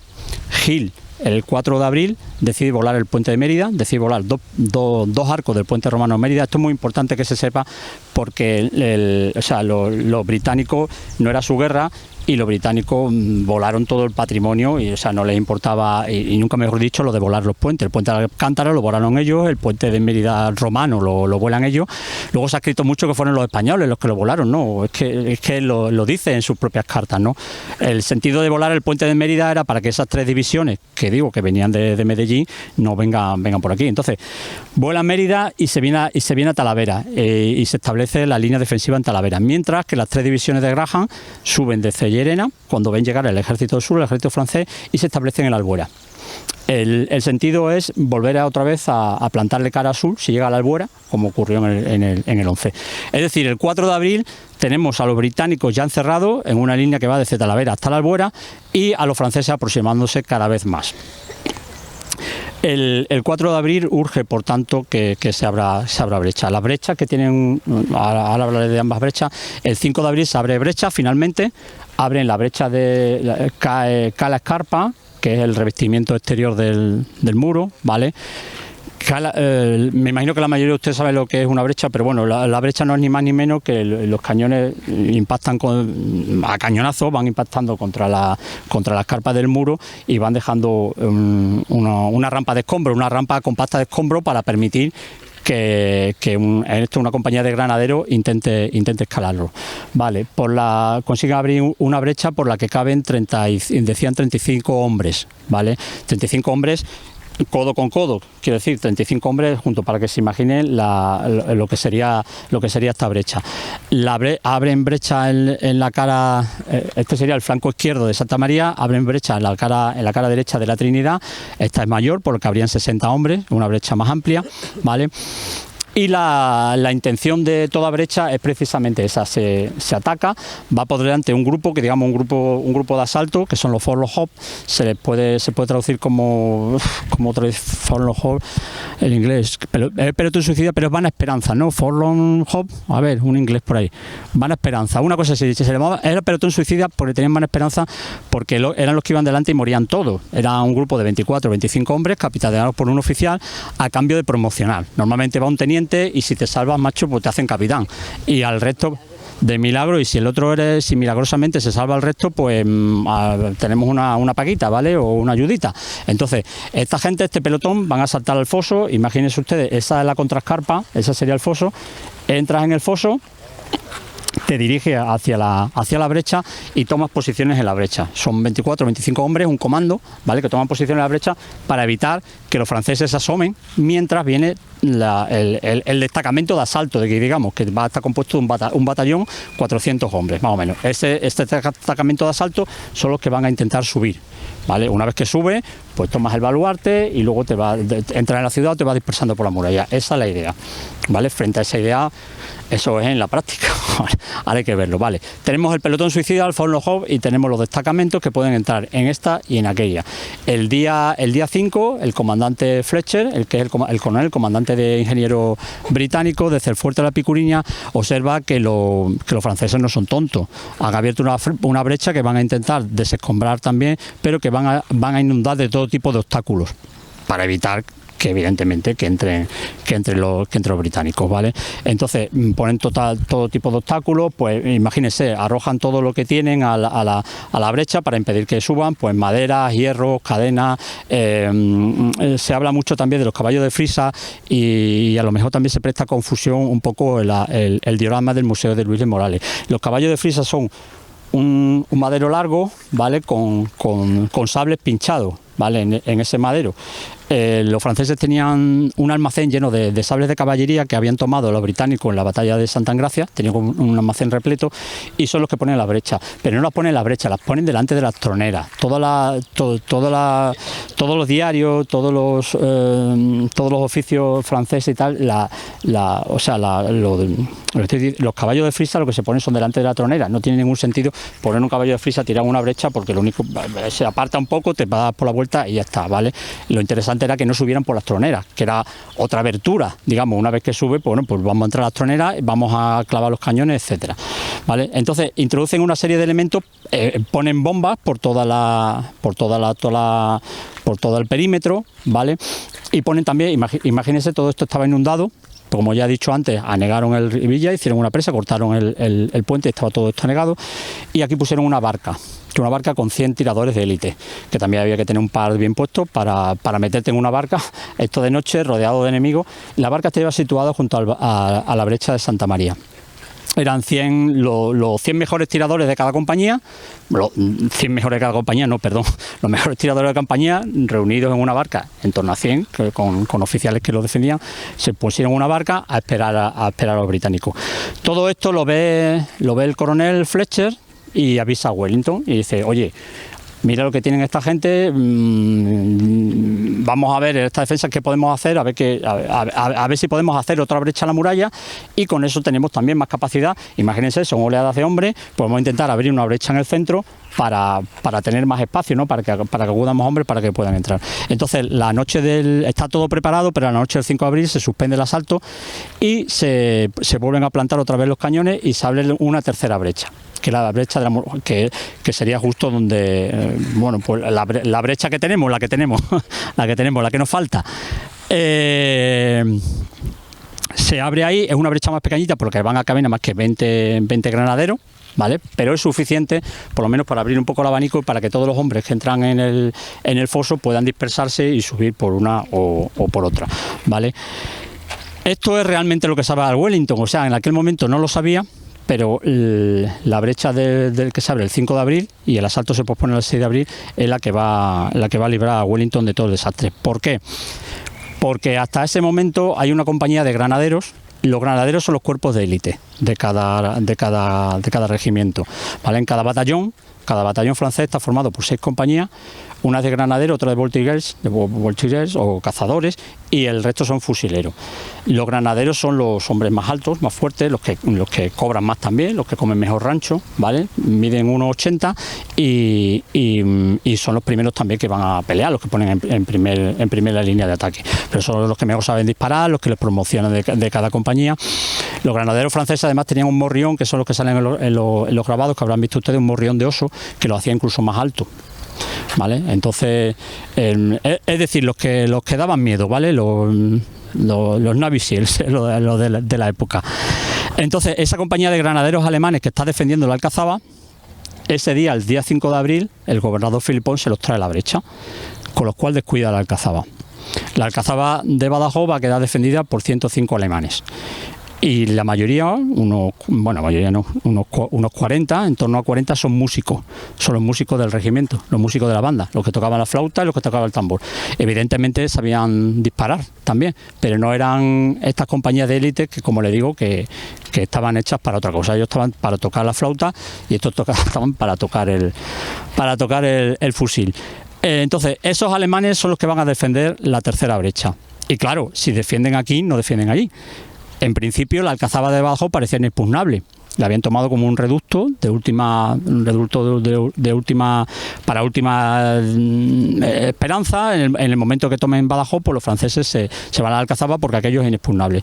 Entonces, como es inexpugnable, por allí no pueden atacar, pues solo dejan unos 105 hombres alemanes. La batalla se va a dar allí luego, con los alemanes, y curiosamente van a ser alemanes contra alemanes los que van a luchar. De esto hablaremos luego a continuación. Van a ser los famosos devoradores de perros, las hordas negras del ducado de Brunswick, Luneburgo, y se van a enfrentar a los alemanes de Hesse. Curiosamente, esto de los alemanes, como ya he dicho antes, la propaganda británica trató de silenciarlo, también la propaganda francesa, porque eran sus aliados. Los alemanes llegan a España gracias a la Confederación del Rin, En 1806, cuando Napoleón vence la batalla de Jena y termina con Prusia, ¿vale? Entonces toda esa serie de estados alemanes eran principados, ducados, electores, etcétera, etcétera. Es una pequeña de estados pequeñitos que unos se van a poner de parte de Napoleón y van a formar la Confederación del Rin, en total entre 32 estados alemanes, ¿vale? Y eso lo va a enviar Napoleón a sus soldados, los va a repartir por todo el mundo y fundamentalmente por España. Se los va a quitar de Alemania, ¿vale? Y los va a lanzar. Esos alemanes van a venir a batallar aquí a Badajoz. Y como ya digo, una cuarta parte de la guarnición son alemanes, el resto son franceses y esos alemanes van a estar en la Alcazaba. Los franceses, pero los alemanes son unos simples aliados, ¿vale? Y no les van a tomar en consideración. Y los británicos tampoco les interesaba decir que se habían enfrentado a alemanes, porque ellos quien querían enfrentarse era a los franceses pues estaban enfrentados a Napoleón, ¿vale? Curiosamente, cuando se inauguró el monolito, el fantástico monolito de Estanislao, que es un cubo, bueno, con cuatro lados, 4 partes, están reconociendo a todos los ejércitos contendientes, salvo a los alemanes. Es verdad que deberíamos haberlo hecho de manera pentagonal, pero en aquel momento no se acordó, no se tuvo así en consideración, y están representados los españoles, franceses, portugueses y británicos, pero hubiera sido también un momento muy oportuno para hacer un reconocimiento a los alemanes. Luego lo veremos, la mayoría de ellos murieron allí en la Alcazaba, porque no lo he dicho antes, pero la guarnición de Badajoz eran unos 4.000 defensores, pero el ejército británico eran 40.000, la proporción era 1 contra 10, y si nos vamos a la Alcazaba ya era 1 contra 30, o sea, era imposible detener ese avance. Lo que hicieron fue murieron la mayoría allí, cavaron una fosa común y los enterraron. Y bueno, luego hablaremos un poco cuando estemos arriba. Si les parece, vamos a pasar ya al otro. Bueno, solo me queda por comentar la famosa cifra de 1812, que fue justo después de recuperar Badajoz. Al poco tiempo hay que cerrar la brecha, porque no sabemos si van a volver otra vez los franceses. Hay que cerrar la brecha, con lo cual se cierra con los escombros y con la parte de la piedra ya que había caído, y lo que se hace es, en recuerdo, bueno, pues como hacemos ahora también, ¿no? Ponemos la firma de cuando se ha hecho, pues pusieron la fecha de 1812 con balas de cañón. Hay gente que dice que eran las balas de cañón que disparaban, pum, y iban impactando. Vamos, mucha puntería, eso tenía que tener una precisión. Se pusieron allí, se pusieron en el baluarte de la Trinidad, en la otra brecha, y en el transcurso de la Primera Guerra Mundial, cuando empiezan a necesitar, los aliados empiezan a necesitar pues hierro, metal, etcétera, etcétera, el precio de metal sube bastante, y nuestros paisanos, nuestros abuelos, los abuelos de nuestros abuelos, que eran muy avispados en ese sentido, lo que hacen es sacarla, igual que limpiar. Probablemente el día de mañana, si limpiamos los fosos, no quede nada, porque ya se encargaron ellos de limpiarlo. O sea, todo lo que había de valor, de metal, etcétera, etcétera, se vendía al peso y se vendía muy bien.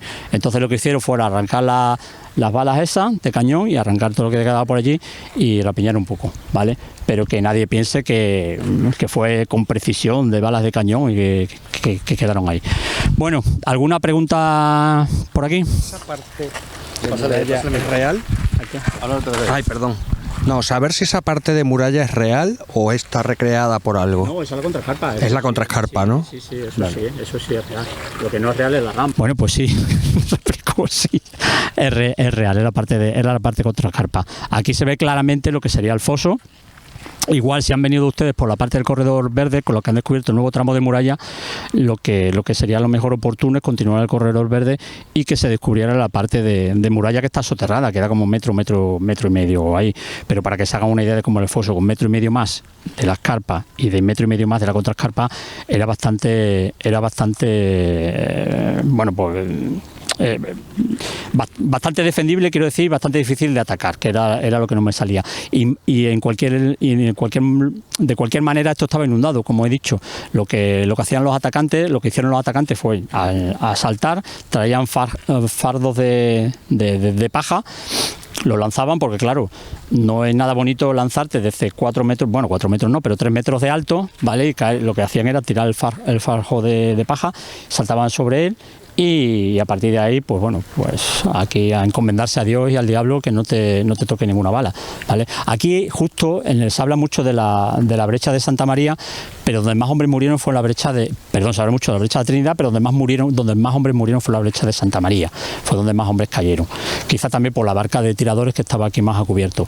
Hay un general portugués que escribió sobre la guerra de independencia, primero la guerra de revolución, o como sea, portuguesa, que es Pereira de Xavi. Pereira Xavi cuenta que que estuvo además aquí en Badajoz, luego ya fue general y fue escritor y historiador militar.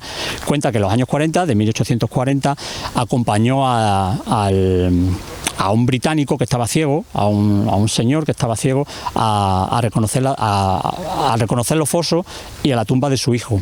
Aquí murió el teniente William, bueno, no me haga mucho caso, el apellido ahora no caigo.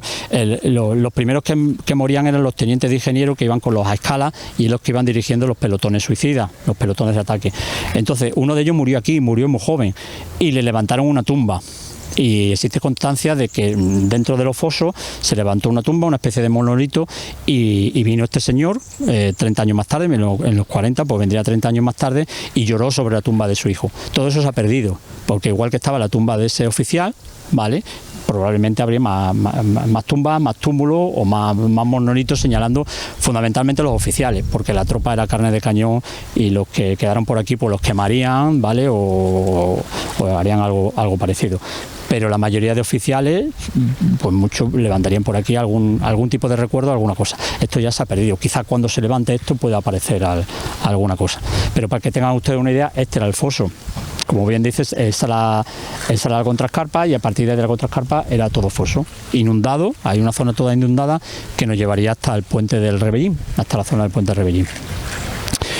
Y ahora vamos a seguir, si les parece un poco, vamos a pararnos 5 minutillos brevemente, porque si no se nos va a hacer excesivamente largo, donde sería la brecha de la Trinidad, para explicar qué divisiones y cuáles fueron los atacantes por un lado y por otro. Esta sería la brecha grande.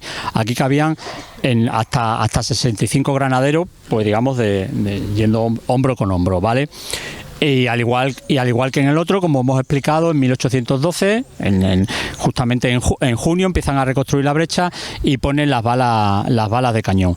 La mayor mortandad en este caso vino por la de Santa María, pero aquí también hubo bastantes muertos en ese caso. Ningún hombre, ningún británico, ni ningún portugués, ni ningún alemán, que también iban alemanes con el ejército aliado, consiguió nunca superar las brechas. Nunca, ninguno consiguió entrar por aquí. Tanto esfuerzo que se hizo para subir por la brecha, abriendo tres brechas en la muralla, nunca consiguió superar y pasar por aquí. En este punto lo que conviene decir es que Wellington atacó Badajoz con 3 divisiones, dejando una en reserva, ¿vale? Cada una de estas divisiones va a ser la división ligera. Una división está compuesta, pues que podíamos entrar en número y nos vamos a despistar. Vamos a ver. 4 divisiones. División ligera va a atacar la brecha de Santa María, la cuarta división va a atacar la brecha de la Trinidad, y la tercera división, que es la división del general Picton, que habrán escuchado ustedes hablar de él, va a ser la que se va a encargar de hacer una maniobra de distracción contra la Alcazaba. Finalmente la de la Alcazaba va a ser la que funcione, porque aquí estos no van a conseguir entrar. Pero también va a funcionar otra, que es la cuarta división que tienen, pero que es la quinta, la del general Ley, que es la que está en ese momento en reserva. Durante todo el cerco, la quinta división del general Ley ha sido la que ha estado en el Guadiana. No lo he dicho antes, pero los británicos están en Elvas y atraviesan el Guadiana por un puente de pontones. Un puente de pontones son barcazas grandes que le ponen unas tablas por encima y pasa a través de ahí. Pero para que pase bien y seguro un ejército, debe haber otro que esté también guardándolo, ¿vale? Esa es la quinta división del general Ley. Va a estar de guardia y una vez que pasan, pues van a estar vigilando esos pontones, que no vengan los franceses y se los lleven y los dejen ahí aislados, ¿vale? El general Ley se va a ir a Campo Mayor. Y pocos días antes, antes de abrir la brecha, Wellington le dice que se acerque, se va a acercar a los altos hasta Santa Engracia, va a dejar allí una brigada portuguesa, la brigada de Powell, y va a pasar con 2 brigadas aquí al otro lado. Se va a quedar en el cerro del Viento con 2 brigadas. Esa va a ser la quinta división. Mientras las otras 3 divisiones, como ya he dicho, cuarta división ligera, Baluarte de Santa María, cuarta división, la de la Brecha de la Trinidad, y la tercera, la del General Picton. Es poco más de lo que quería decir, pero voy a decir algo más, adelantándome luego un poco a los acontecimientos. Como ya dije antes, una tercera parte del ejército va a estar compuesta por portugueses. Dentro de los regimientos portugueses va a haber un batallón de cazadores. Los cazadores, igual que he dicho antes que los granaderos eran los hombres grandes, los cazadores eran los hombres pequeñitos, que los que se van a dedicar a la escaramuza. Eran hombres pequeñitos, iban siempre por delante, iban en binomios, atacaban en escaramuza y tal. Los cazadores cada batallón de cazadores se va a escribir a una brigada británica, y aquí va a estar el 7º regimiento de cazadores. El séptimo de cazadores. En el 7º de cazadores hay un trompeta en portugués que se llama José Francisco Sousa, creo que va a protagonizar uno de los episodios más relevantes del sitio de Badajoz. Este tal José Francisco, uno de los 2 trompetas de su compañía. Los trompetas eran los que tocaban el toque para saber por dónde iba uno y por dónde atacaban otros. Este chico era un chico joven, aprendió a tocar el clarinete, el toque, la trompeta, el clarinete portugués, el portugués sí, pero también el francés, pues tenía muy buen oído, según se dice, y consiguió un trompín francés en la batalla de Busaco. Lo escuchó cómo eran los toques de retirada francesa, y cuando están en la brecha de Santa María, en la brecha de la Trinidad, atacando, se esconde debajo de un carro, y cuando está viendo cómo caen hombres unos detrás de otros, dice él que toca el trompín con las señales francesas. Los franceses que están detrás escuchan la retirada, o sea, está tocando el toque de retirada, y los franceses se retiran, dice él. ¿Vale? El caso es que parece que funciona, porque años más tarde a este hombre le dan la condecoración, la Orden de la Torre y la Espada, que es algo así como el Toisón de Oro, es la torre, o sea, la condecoración más importante que hay en Portugal, con lo cual algo de verdad habría. ¿Vale? Entre que este toca y los otros atacan por detrás, algo ocurriría, pero en el fragor del combate también es muy difícil saber quién está pitando, o sea, quién está tocando la retirada, quién está tocando ataque, ¿vale? Pero es una parte de las leyendas que hay en torno al cerco de Badajoz. Se llama O Corneteiro y creo que hay, sí, perdón. Sí, bueno, voy a contar solo una cosa que es que me han comentado antes. Se trata de la guerra de minas y contraminas. Como he dicho en su momento, los franceses minaron todo el sector oriental, que es toda la parte del Guadiana hasta el Baluarte de Santiago, ¿vale? Todo el glacis, con un sistema de minas. Las minas, pues es una excavación que se hace desde dentro y que va cavando, como son mineros, ¿vale? Vas cavando, cavas un túnel, al final pones un barril de pólvora y cuando ataca al enemigo prende fuego a aquello para que aquello salte por los aires. Ese sería el sistema de contraminas en un principio, porque también hay otro que es el sistema de minas, que son los atacantes de las partes del glacis. La pared, digamos, el muro se puede tirar a cañonazo, pero también se puede tirar cavando un sistema de trincheras de minas por abajo, poniendo unos hornillos debajo de la muralla. Tiene sus riesgos, ¿no? Y haciendo que caiga la muralla. Esa sería otra opción, pero eso conlleva más tiempo, y ya hemos dicho que tenían 20 días solo de plazo, ¿vale? Pero contra ese sistema de minas, del atacante que va por abajo y pone los hornillos, hay un sistema de contraminas. Aquí, cuando se hizo la reforma, por llamarlo de algún modo, de la Trinidad, se descubrió un pozo de escucha. Un pozo de escucha, porque claro, tú no sabes por dónde viene el enemigo, te imaginas que están cavando minas, pero tú no tienes un georradar para saber por dónde viene. La única manera es cavar a profundidad, cavas un pozo más profundo y pones un platito con agua, ¿vale? Cuando ese platito con agua empieza a moverse las ondas, es que hay algunos cerca, o es que están cavando minas cerca. Entonces intentas cavar en el sentido que puede venir. Se dan casos curiosos. Hay alguna novela, en 1714 creo que habla de toda esta guerra de minas y contraminas, en el que hay una serie de túneles y bifurcaciones en las que los defensores cavan minas para intentar encontrar a los que atacan, y los que atacan por abajo, ¿vale? Entonces se escuchaban cavar. Cuando ellos cavaban, escuchaban a quién iba cavando por el otro lado. O sea, imagínense. Y lo que hacían era, con un alambre, un hierro muy gordo, lo que hacían era introducirlo en el túnel que tú estás cavando para ver si salía por otro túnel. Y entonces ya sabías que detrás había otro túnel, ¿vale? Entonces era un sistema muy curioso de minas y contraminas. Y aquí hay un pozo de escucha. Hay un pozo de escucha para saber si están cavando minas.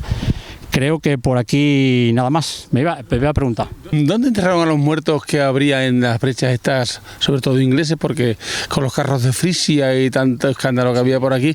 Entonces, ¿los muertos dónde los enterraron? ¿Están por aquí cerca?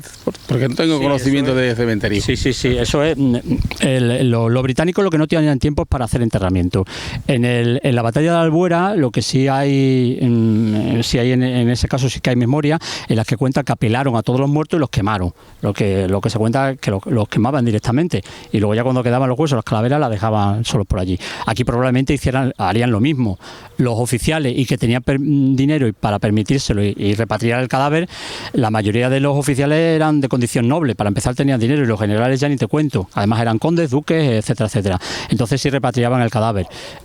Algunos de ellos, creo que 2 sí que están enterrados en el cementerio de Elvas, o Houston, no lo recuerdo ahora, o fueron de la Albuera, pero la mayoría se quedaban aquí y en el caso contrario pues más de lo mismo. No había tiempo para acabar tampoco trinchera y bueno, pues ya he comentado que algunas tumbas de oficiales sí que hay constancias que quedaron en los fosos, pero luego eso con el paso del tiempo se ha terminado. Hay una cosa muy curiosa que quizá ustedes hayan oído hablar. En 1811 es el famoso perro Moustache, que es el perro más famoso de todas las guerras napoleónicas. Moustache era un perrito de agua de Normandía, que dicen que una mañana de 1800 pues ve pasar unos granaderos, se escapa de su granja, de donde está, y se va detrás de los granaderos, y esos granaderos los cogen como mascotas y lo adoptan como mascota. Entonces, Moustache todas las guerras napoleónicas, está en la campaña de Italia, en la campaña de Francia, salva la bandera del regimiento, cuando vienen los austríacos, ladra, etcétera, etcétera, es un héroe. Hasta Napoleón lo condecora, le pone una medalla, el héroe Moustache, y además dicen que comía ración doble y comía con los granaderos, o sea, lo tiene todo un héroe. Ese regimiento con Moustache, con el perrito Moustache, viene a Badajoz en 1811 y también se convierte en un héroe de guerra, ladra cuando van a salir los españoles, todas estas. Pero curiosamente, en el último bombardeo que hay, el 10 de marzo de 1812, o de 11, perdón, el último bombardeo para abrir brecha a los franceses, le cae una bomba cerca donde está el pobre perrito Moustache y Moustache muere. Entonces le cavan una tumba aquí en Badajoz, que además está datado, cavan una tumba, le ponen una lápida y ponen al perro Moustache, el héroe de las guerras napoleónicas o una cosa así. Es decir, que sí que hubo una parnafernalia, digamos, necrológica, si prefieren, o tal, que sí que está datada. Ese perro Moustache, años más tarde dicen que cuando ya entra el absolutismo, Fernando VII y tal, arramblan con todo ese tipo de lápidas, etcétera, y hasta hace poco, hace unos años, ha habido unos recreadores, unos granaderos del regimiento del famoso perrito, la famosa mascota, que le han dedicado una lápida. Y en el cementerio de mascotas de Père-Lachaise en París, que hay un cementerio de mascotas junto al río Sena, y está el famoso perrito de la guerra napoleónica. Y está la fecha y pone Badajoz 1811, o sea, el 10 de marzo de 1811. En fin, son cosas que entonces, igual que enterraron un perro y le pusieron una lápida, imagino yo que con más razón algún oficial, ¿vale? Pero la mayoría de los soldados, pues bueno, apilaban los cadáveres y los quemaban. Vamos a pasar a la zona siguiente, no sé cómo vamos a atravesar por Puerta Trinidad, porque está cerrado por ahí. Vamos a dar puerta por atrás y vamos a pararnos solo también un segundo, porque vamos fatal de tiempo, justo delante del Rebellín, para decir cómo fue el ataque que finalmente triunfó, el de la tercera división, el del general Picton, ¿vale? Y luego ya terminamos en el apéndice. Nos hemos parado en este punto simplemente para explicar un poco el avance de la tercera división. Tenemos las dos divisiones, la cuarta y la ligera, liadas allí en la brecha, no consiguen entrar. Y ahora vamos a ver cuáles son las que realmente triunfan. Triunfa esta, pero no triunfa tanto por ella misma, sino porque lo hace también la que hemos comentado antes, la quinta división de Lake, en concreto las dos brigadas, en concreto la brigada Walker, que va a saltar finalmente por San Vicente. El 6 de abril, que es cuando se va a producir el asalto, la primera orden de asalto es el 6 de abril a las 7 de la tarde. El 6 de abril a las 7 de la tarde aún es de día. En abril ya está medio anocheciendo, pero entre las 7 y las 8 aún es de día. Los ingenieros, el coronel Fletcher le hace ver a Wellington que quizás sería más conveniente intentar un asalto por la noche, con eso de que el enemigo no te ve y no sabe por dónde va a venir, con lo cual se retrasan un poco ese asalto. En esas horitas también les da tiempo a los franceses de pulir aún más la defensa. Se reparten 3 fusiles por cada puesto, se reparten también barriles con granadas para arrojar a los asaltantes. En fin, ya sabemos que van a atacar, ¿vale? Pues se preparan una serie de defensas. El 6 de abril el ataque principal va a ser a las 10 de la noche, pero a las 9:45, a las 10 menos cuarto, se va a iniciar el primer ataque de distracción, que va a ser este. O sea, el principal es a las 10 de la noche, pero un cuarto de hora lo va a iniciar la tercera división. La tercera división de Picton se encuentra en este momento en las Bardocas y va a intentar asaltar lo que era la primera intención del ejército británico, que era precisamente este sector. Esta la muralla, o la parte de muralla del lienzo que va entre la Puerta de la Trinidad y el baluarte de San Pedro, e intentar asaltarlo. ¿Por qué? Porque es la parte más baja, porque detrás además es indefendible, detrás no hay casa. Hay que decir que los franceses han tirado todas las casas de la zona del Campillo y han instalado una batería, donde están ahora los jardines de la Galera, han instalado una batería con cañones para enfilar a todos los, si por fin consiguen asaltar por la zona de las brechas, y van a entrar en la ciudad para llevárselos por delante con la batería enfilando desde la altura. Imagínense ustedes donde están los jardines de la Galera, ¿vale? Total, que este sector es el que van a intentar tomar a la escala, porque aquí no hay brecha, o sea, con escalera, como pasó con el fuerte de San Cristóbal, con escalera, toda una división británica. Una división británica estará compuesta por unos 10.000 hombres, ¿vale? Vamos a dar cifras aproximadas. Mientras que los defensores en este tramo va a ser el primer batallón del regimiento Hesse-Darmstadt, que es un regimiento alemán, tiene 2 batallones, pero el resto de compañías están diseminadas. Hay 2 en el fuerte de Pardalera, hay una aquí en el Rebellín de San Roque, y las 6 restantes del primer batallón están en todo este sector. El sector que va desde el lienzo de la muralla, baluarte de San Pedro y baluarte de San Antonio. Justo en el baluarte de San Antonio van a quedar un pequeño reducto, una pequeña guarnición, un pequeño destacamento de 24 hombres que van a estar al mando de un capitán de granaderos, el capitán Schaffer von Verstein, que es hijo del ministro de la guerra del Gran Ducado de ese Darmstadt, ¿vale? O sea, el hijo del ministro de Defensa, de lo que es el ministro de Defensa, va a estar defendiendo el sector de San Antonio, que tiene una puerta, que la puerta del Portillo Viejo, que como lo conocerán ustedes, que es el que va a conectar, ese portillo concretamente es el que va a conectar con la muralla, con la alcazaba. Ese portillo va a ser fundamental, y el sector este que defienden 24 alemanes va a resultar fundamental. O sea, 24 alemanes para toda una división británica, para que se vayan haciendo la idea. Junto a los británicos hay también alemanes, y es el momento de hablar quizás de los devoradores de perros. Igual que dije antes, cuando Napoleón en 1806 vence en la batalla de Jena, lo que hacen unas partes de esos estados alemanes ponerse de parte de Napoleón, la mayoría, porque es el que gana y es el vencedor, es el emperador en aquel momento, y una parte muy pequeña lo que hacen es ponerse de parte de los británicos, fundamentalmente los que han estado ligados por lazos dinásticos. Por ejemplo, el electorado Hanover. Los reyes de Inglaterra son reyes de Hanover, ¿vale? Entonces el Hanover lo que hace es crear un destacamento, que son la Legión Alemana del Rey, que van a estar en la batalla de la Buera, que toman Olivenza en 1811, ¿vale? Y va a estar un pequeño destacamento de hombres del ducado de Brunswick-Luneburgo, ¿vale? El duque de Brunswick-Luneburgo muere en la batalla de Jena, muere en la batalla de Westerz, que es un poquito más tarde, queda ciego de 2 ojos, con una explosión que le cae cerca una granada, cae ciego de los 2 ojos, cae del caballo y muere.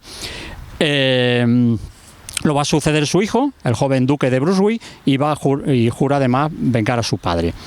El ducado de Brunswick queda en poder de Napoleón, y Napoleón ese pequeño ducado se lo da a su hermano Jerónimo Bonaparte, y crea el reino de Westfalia, ¿vale? Ocupando varios estados alemanes. Este duque de Brunswick, que se ha quedado sin estado, que se ha quedado sin posesiones, lo que sí que tiene un poco de dinero, tiene unos ahorrillos ahorrados, y lo que hace es financiar una tropa de mercenarios, fundamentalmente, de alemanes de uno y otro estado, ¿vale?, que están al servicio de la guerra, mercenarios. Y va a crear un batallón de mercenarios compuesto de unos 1.500 hombres, que se los llevan los ingleses a entrenar. Hay que decir que el rey de Inglaterra en aquel momento, Jorge III, es hermano de su madre, de la madre del duque, quiero decir, y entonces están unidos por lazos de sangre. Ese batallón de mercenarios los entrenan los británicos y vienen a Portugal en 1811. Están justo a tiempo para la batalla de la Albuera, no llegan a intervenir en la batalla de la Albuera, pero las compañías, que son 12 compañías de ese batallón, van a ser diseminadas por el resto de divisiones británicas. En principio son muy bien recibidos. Son mercenarios, se dedican a ello, disparan muy bien, están dispuestos a todo, ¿vale? Son un poco indisciplinados, ¿vale? Van a tener castigo, etcétera, etcétera, pero los británicos, cuando los reciben, empiezan a mosquearse un poco, porque las mascotas de los regimientos, igual que antes he hablado de Mustache, cada regimiento tenía su mascota, las mascotas de los regimientos comienzan a desaparecer misteriosamente. Hasta, esto lo cuenta el sargento Costello en su memoria, hasta que el 95 Regimiento de Rifle se da cuenta que su mascota también ha desaparecido. Su mascota se llama Rifle, en eso no se conviene tampoco mucho la cabeza, y su mascota ha desaparecido, hasta que se dan cuenta que la mascota en toda la escaramuza vuelve, le sigue a todas partes, tal, pero lleva mucho tiempo que desaparece. Entonces se dan cuenta que se la han comido, esta gente, se la han comido los alemanes. Los alemanes eran como las langostas, con todo lo que pillaban se lo comían, y se habían comido a su mascota. Para vengarse, los ingleses lo que hacen es cortarle las nalgas a unos franceses muertos en la batalla de Busaco, le cortan las nalgas y las asan, ¿vale? Y se las dan a comer vosotros habéis comido a nuestras mascotas, pues vosotros vais a comer al culo de los franceses, y le dan a comer el culo de los franceses a esta gente, y esta gente ni lo nota, o sea, se lo come, dice que es manjar tan rico y tal. Posteriormente empiezan ya las desavenencias, empiezan las peleas, las indisciplinas, los castigos, latigazos, etcétera, etcétera. O sea, no eran bien recibidos, pero aquí van a tener un protagonismo esencial. En Badajoz vienen tres, bueno, las acaban llamando las hordas negras, ¿no? Los devoradores de perros, etcétera, etcétera. Y van vestidos completamente de negro, porque el joven duque que juró vengar a su padre, bueno, por reconocimiento a la muerte, iban todo de negro, y lo reconocerán ustedes porque en la placa del Chacó llevaban una calavera con dos, como los piratas, con dos tibias cruzadas. Entonces aquí van a tener un protagonismo. Una compañía va a estar en la brecha de la Trinidad, otra en la brecha de Santa María, y la fundamental va a venir aquí con el destacamento de Picton, con la tercera división. Sobre Picton, y ya con esto voy a ir terminando un poco, por lo menos esta parte. Picton es el general de la tercera división y es un general bastante controvertido. El general Picton empezó su carrera como capitán de una compañía en el sitio de Gibraltar. Tuvo bastantes problemas con sus hombres, se les amotinaron, murieron varios, etcétera, etcétera. Tuvo que salir del ejército, o fue invitado a salir, o fue expulsado. El caso es lo mismo, salió del ejército, tenía muy mala fama, y lo nombraron gobernador de la isla de Trinidad. Actual Trinidad y Tobago, porque ahora es Trinidad y Tobago. Trinidad hasta 1795, creo recordar, hasta el Tratado de Amiens era propiedad española, era una isla frente a Venezuela, que siempre había sido propiedad española, y estaba llena de criollos, claro, y de mulatos y españoles, y hay algunos españoles. Pero cuando la toma Picton, lo que hacen que son todos los británicos, todos los explotadores de algodón, toda la oligarquía toma la isla y apartan a todo este tipo de criollos, a toda la gente autóctona. Picton instaura un régimen de terror, está ahora pues igual con latigazos, torturas, etcétera, etcétera, y hay un episodio muy concreto de una chica, una mulatita que se llamaba Luisa Calderón, que tenía 13 años, que uno de sus dueños, porque eran esclavistas, claro, la coge robando, o por lo menos la acusa de haberle sisado una parte de la paga. Esta chica, Luisa Calderón, con 13 años, la llevan a una mazmorra, y para dar ejemplo al resto de criollos, la cuelgan inventan una tortura en aquel momento, que es colgarla de un brazo y tenerla colgada del brazo y apoyada únicamente a la punta del pie sobre un clavo, pero con la punta del clavo hacia arriba, ¿vale? La punta del clavo hacia arriba para que vaya cayendo y para que confiese que ha robado por unas pocas monedas, ¿vale? Esta tortura que se inventa Picton ha pasado a la historia con el nombre de pictoning. Si lo buscan ustedes en internet lo encontrarán. Claro, esto llega a la opinión pública británica, que aunque nos pensemos en aquella época que todos estaban a favor del esclavismo, etcétera, etcétera, pues tampoco estaba a favor de la tortura. Y a Picton le abren una causa judicial, ¿vale? Entonces deja de ser gobernador, vuelve a Londres. Allí tiene un juicio y tal, que al final acaba bien, pero sigue apartado del ejército y acaba apartado también de la política en aquel momento. Pero en 1811 Wellington necesita generales. He hablado antes un poco por encima del cerco de Ciudad Rodrigo. En Ciudad Rodrigo pierde a 2 generales Wellington, entonces tiene que traerse a hombres, además hombres curtidos y hombres, o sea, generales, digamos, con arrojo y con valor. Y se trae a Picton, que es lo que hoy llamaríamos un tal con patas, pero bueno, en fin, se trae a Picton. Picton odiaba también a los irlandeses, y esto también es fundamental. Picton era galés. Hasta nos pensamos que Gran Bretaña era toda una unidad compacta y homogénea. Pues no. Hasta 1801 no se produce la Unión Jack, que es cuando se forma la bandera de Gran Bretaña, que es cuando finalmente Irlanda se integra en Gran Bretaña. Pero hasta entonces estuvieron luchando por su independencia.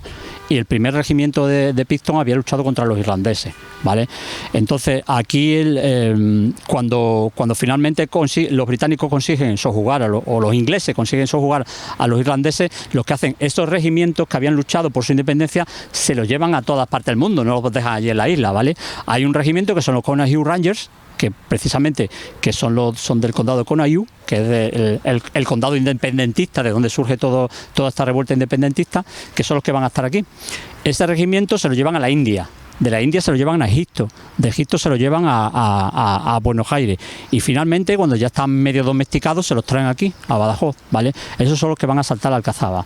Entonces el día 6 de abril a las 10 menos cuarto de la noche, cuando la tercera división está formada sobre las trincheras para iniciar el asalto, la banda del regimiento irlandés toca un himno independentista, Sabrina de Lies, que era un himno con connotación independentista, etcétera, etcétera. A Picton eso le toca las narices y ya no puede más, y lo que hace es volverse a su tienda, ¿vale? Picton no toma parte en el asalto, va a ser el general Kemp el que lleve delante la tercera división. Se queda en su tienda y luego aludirá que nada más iniciar el asalto ha sido pues una bala le ha pasado rozando la oreja o cualquier historia de esta, ¿vale? Pero él no toma parte en el asalto. La propaganda posterior va a pintar a Picton en lo alto de la muralla, ¿vale? Diciendo que gracias a Picton lo han conseguido, etcétera, etcétera. Pero él odiaba a los irlandeses y los irlandeses lo odiaban a él de tal forma que en la batalla de Waterloo un irlandés le dio el tiro de gracia, ¿vale? Siempre esto entra dentro de la leyenda, pero es curioso que estuviera rodeado precisamente de los Connaught Rangers y que muriera de una bala perdida, de una bala amiga, ¿vale? Entonces, bueno, con posterioridad al sitio de Badajoz siguieron los latigazos, siguieron las torturas con sus propios hombres, y fue un poco difícil para él y para los irlandeses. Tenemos a la tercera división, por tanto, que se lanzan las bengalas y a las 10 menos cuarto saltan las trincheras. Lo primero que hacen es tomar el rebellín de San Roque, que está defendido por una compañía de alemanes, los pasan a cuchillo, ¿vale? Porque nada puede hacer una compañía de alemanes de 80 a 90 hombres frente a 10.000 tíos que se le vienen encima. Los pasan a cuchillo y siguen hacia aquí, traspasan el Rivilla e intentan tomar la muralla. La muralla está tomada por los alemanes, que evidentemente pues, les oponen resistencia, lanzando todo tipo de objetos, de bombas, etcétera, etcétera. En este momento queda atrapada la división británica con las brigadas portuguesas que van llegando, y quedan todos encajonados aquí. Hay parte de una división, que además la brigada Campbell, que va a seguir todo este recorrido. Imagínense ustedes, el primer ataque aquí, pero se produce un embotellamiento de tanta tropa que finalmente acaban siguiendo el recorrido de la muralla. Ese recorrido de la muralla, que es el que sigue hasta el baluarte de San Antonio, es el que vamos a seguir nosotros ahora, y es el que se va a producir el definitivo ataque y la victoria final. Bueno, pues estamos aquí ya en la última etapa de esta estupenda ruta napoleónica. Es el momento de pasar la gorra, y el que me vaya a hacer el regalo del jamón, pues pasaré ahora a mi dirección postal, no que me la gorra. Bueno, Iba a hacer en el programa estaba a hacer una última parada por dentro e incluso una visita al Museo Luis de Morales para ver los dioramas, pero lo vamos a dejar para otro día porque ya está apretando el sol y porque bueno, llevamos ya también en las piernas un acumulado de subir la ladera. Vamos a contar ya el último episodio del asalto de Badajoz, o la última parte de este episodio, hablando de la tercera división, pero tenganle ustedes presente que nos queda otra división, que es la división de reserva, que está justo en este momento en el Cerro del Viento, 2 brigadas concretamente. Tenemos al señor Picton, que no ha salido de su tienda, y el general Kemp es el que va a dirigir la tercera división con los portugueses, porque va a una brigada completamente portuguesa, del general Chapolimón. Van a iniciar el asalto por la parte que hemos dicho de la muralla de San Antonio, entre la Trinidad y San Pedro, y van a seguir subiendo el resto de la muralla mientras los alemanes que están en todo lo alto le arrojan todo tipo de bombas, objetos incendiarios, hasta que alcanzan me hubiera gustado parar un poco más adelante, pero pueden ustedes girarse el baluarte o semibaluarte de San Antonio. Un semibaluarte no es ni más ni menos que la mitad, un baluarte. En este caso, como los baluartes son pentagonales, es difícil saber cuál es la mitad, pero el de San Antonio tenía simplemente 2 caras, ¿vale? Tenía y tiene. Es este que ven ustedes aquí con el escudo que algunos dicen del Duque de Wellington, pero es el Conde de Montijo. El baluarte o el semibaluarte de San Antonio está unido al recinto de la Alcazaba por una puerta, que es el Portillo Viejo, que es la antigua puerta que conectaba con la muralla. Esa puerta va a ser fundamental en toda esta historia, porque el baluarte de San Antonio está defendido por 24 soldados, que es un capitán de granadero, como dije antes, el hijo del ministro de Defensa de aquel estado, de Jesse Dabsta, y el resto son fusileros normales, no son estas compañías de élite de las que he comentado antes para defender. Aquí sí había una garita, que era la que estaba de esquina, que los portugueses le llamaban la garita del diablo, porque era la garita más expuesta de toda la fortificación, está toda expuesta, y claro, quien hacía guardia ahí pues era también el que más peligro conllevaba, ¿vale? Los británicos van a continuar todo este recorrido, van a seguir toda la parte esta de la ladera. Por aquí no suben, hay mucha gente que dice no, es que saltaron el Revilla por la parte de las Bardocas. Asómense ustedes al precipicio si lo prefieren, y tengan en cuenta que no había carretera, con lo cual era aún más escarpado el terreno, y para llegar, o sea, para subir con escaleras, para subir con todo por el techo y luego intentar poner las escalas aire es aún más complicado. Vinieron todo el recorrido, y lo único que hacen es que los regimientos irlandeses con el Hugh Ranger, que era el 88 Regimiento de Infantería, consiguen poner las escalas ahí y se enfrentan a los que están encima, que son la banda de músicos del regimiento alemán, mientras los otros 24 hombres están defendiendo San Antonio, el baluarte San Antonio. Las compañías ahí intentan poner escalas, son rechazados completamente, y finalmente los alemanes, los devoradores de perros, las hordas negras, la compañía de Brunswickers, ¿vale?, consiguen poner unas escalas, a asaltar el baluarte San Antonio y enfrentarse alemanes contra alemanes justo en ese momento. Ese es el momento clave de todo este asalto. ¿Por qué? Porque consiguen vencer esa resistencia, y cuando consiguen vencer la resistencia de esos 24 hombres, el resto siguen poniendo escalas, consiguen subir y se introducen por todo el recinto amurallado, cogiendo por la espalda a los defensores. Mientras tanto no ha conseguido entrar ni un solo hombre en Badajoz. Los regimientos irlandeses están poniendo las escalas, pero son derribadas y son completamente rechazados, ¿vale? Pero justo en ese momento, los 80 y tantos que están defendiendo este sector son cogidos desde su derecha, son cogidos por la espalda. Entonces lo que hacen es recular. Se retrasan y se hacen fuertes entre los escombros de la Alcazaba. En aquel momento la parte de la Alcazaba era de noche, era todo un laberinto completo de ruinas, de casas derruidas, ¿vale?, de edificaciones derruidas, y van a mantenerse ahí justo en ese momento. Son las 12:30 de la noche y va a ser el momento clave. ¿Por qué? Hasta ahora, como he dicho, Wellington, que tenía su centro de mando donde estaban las canteras del Calamón, donde estaban los hornos caleros de las canteras del Calamón, si se hacen la idea, está enviando hombres en masa, oleadas tras oleadas, a morir en las brechas. En el sitio de Badajoz, en todo el sitio, desde el 16 de marzo hasta el 6 de abril, murieron 5.000 hombres en Badajoz. Bueno, hubo 5.000 bajas, entre 2.000 muertos y 3.000 heridos. Bueno, pues ese día, solo en las brechas de Badajoz, murieron 1.500 hombres y otros 1.500 fueron heridos en las brechas. El total de franceses que murieron aquel día fue de 20. Murieron 20 franceses y 80 fueron heridos. La proporción es descomunal. No consiguió entrar ninguno por las brechas, pero Wellington mandaba oleadas y oleadas de hombres. En ese momento, cuando consiguen entrar en Alcazaba, hay un oficial que va a galope, llega a Wellington y le dice: Milord, el castillo es nuestro. Que significa que han conseguido el castillo, no significa que aún han conseguido entrar en Badajoz, ¿vale? Porque el castillo estaba cerrado, pueden quedar dentro, pero pueden quedar bloqueados. ¿Qué hace Wellington? Echar el resto.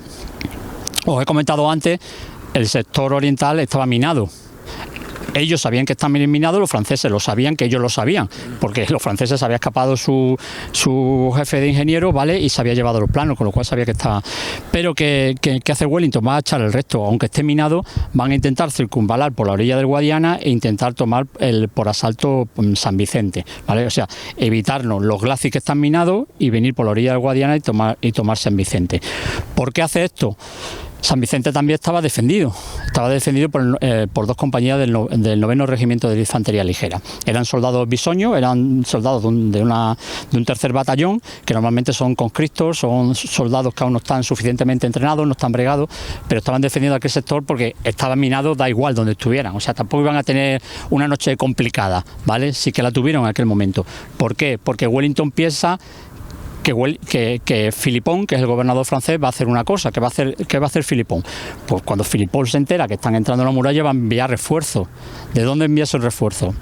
Fundamentalmente va a enviar al 88 Regimiento de Infantería, que está de reserva junto a la catedral, en la Plaza de España, ¿vale? En el campo de San Juan, que se llamaba entonces. Ese lo envía a Alcazaba, y envía también a las compañías del 9 Regimiento de Infantería Ligera, a los bisoños estos conscriptos que estaban en San Vicente y en San José. Queda al descubierto esos dos baluartes, pero total, como estaba minado, piensa, como está minado, por aquí no van a atacar, ¿vale? Entonces queda descubierto esos baluartes y vienen a la Alcazaba. Justo en ese momento, Wellington, que lo sabe, dice: bueno, vamos a arriesgar un poco. Cada general sabe qué movimiento va a hacer el otro. Entonces, lo que hace, envía un mensajero a Walker, al brigada Walker, salen del Cerro del Viento, ¿vale? Van bordeando hasta el río y van siguiendo la orilla del río y entran por San Vicente. Ponen las escalas y suben a San Vicente sin problemas, porque no hay nadie, está vacío. Pero cuando llegan arriba se encuentran que no están tan vacíos como pensaban. Hay un pequeño destacamento, que son unos 50 hombres, que son españoles. Porque no lo he dicho antes, pero además de franceses y alemanes, aquí había españoles. Entre otras cosas porque esto era una plaza española. Eran juramentados, eran los que se llamaban josefinos, que algunos también los ha llamado afrancesados. Afrancesados eran todos. Godoy era afrancesado y Fernando VII era afrancesado, porque afrancesado era lo que se llevaba entonces. Ahora somos todos ayanquizados, iba a decir. Todos vamos con gorra, ¿vale? De béisbol y todo. Es decir, existe una colonización cultural, ¿vale? Y en aquel momento la colonización cultural era francesa, ¿vale? Entonces, afrancesados éramos todos. Pero eran josefinos, en tanto formaban parte del régimen josefino de José Napoleón.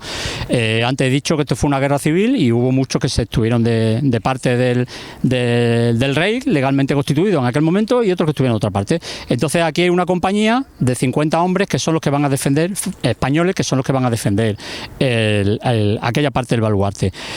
El general Walker con sus hombres entra en San Vicente y cuando ve a esta gente, que además llevaban uniformes cada uno de su padre y de su madre, porque aún no tenían uniformes, le habla en francés y los otros no le responden, ¿vale? Les da el alto, les dice que se rindan y los otros no le responden. Empiezan un tiroteo y los españoles disparan a Walker, el otro cae por el terraplén y no muere. Resulta con tan buena suerte, joder macho, es que luego tienen una suerte tantos Pistons como todos los que por lo visto le disparan justo al corazón, pero llevaba un reloj o llevaba una moneda, un doblón de oro, muchísima suerte.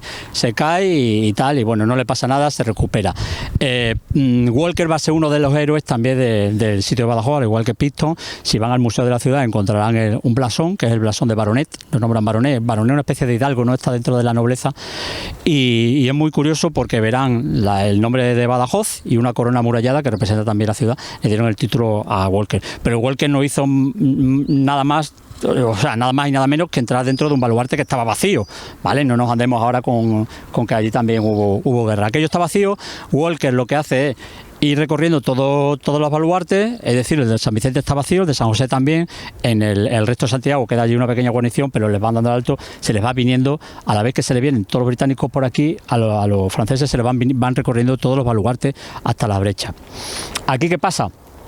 Aquí pasa porque acaban entrando todos los británicos y portugueses por esta zona.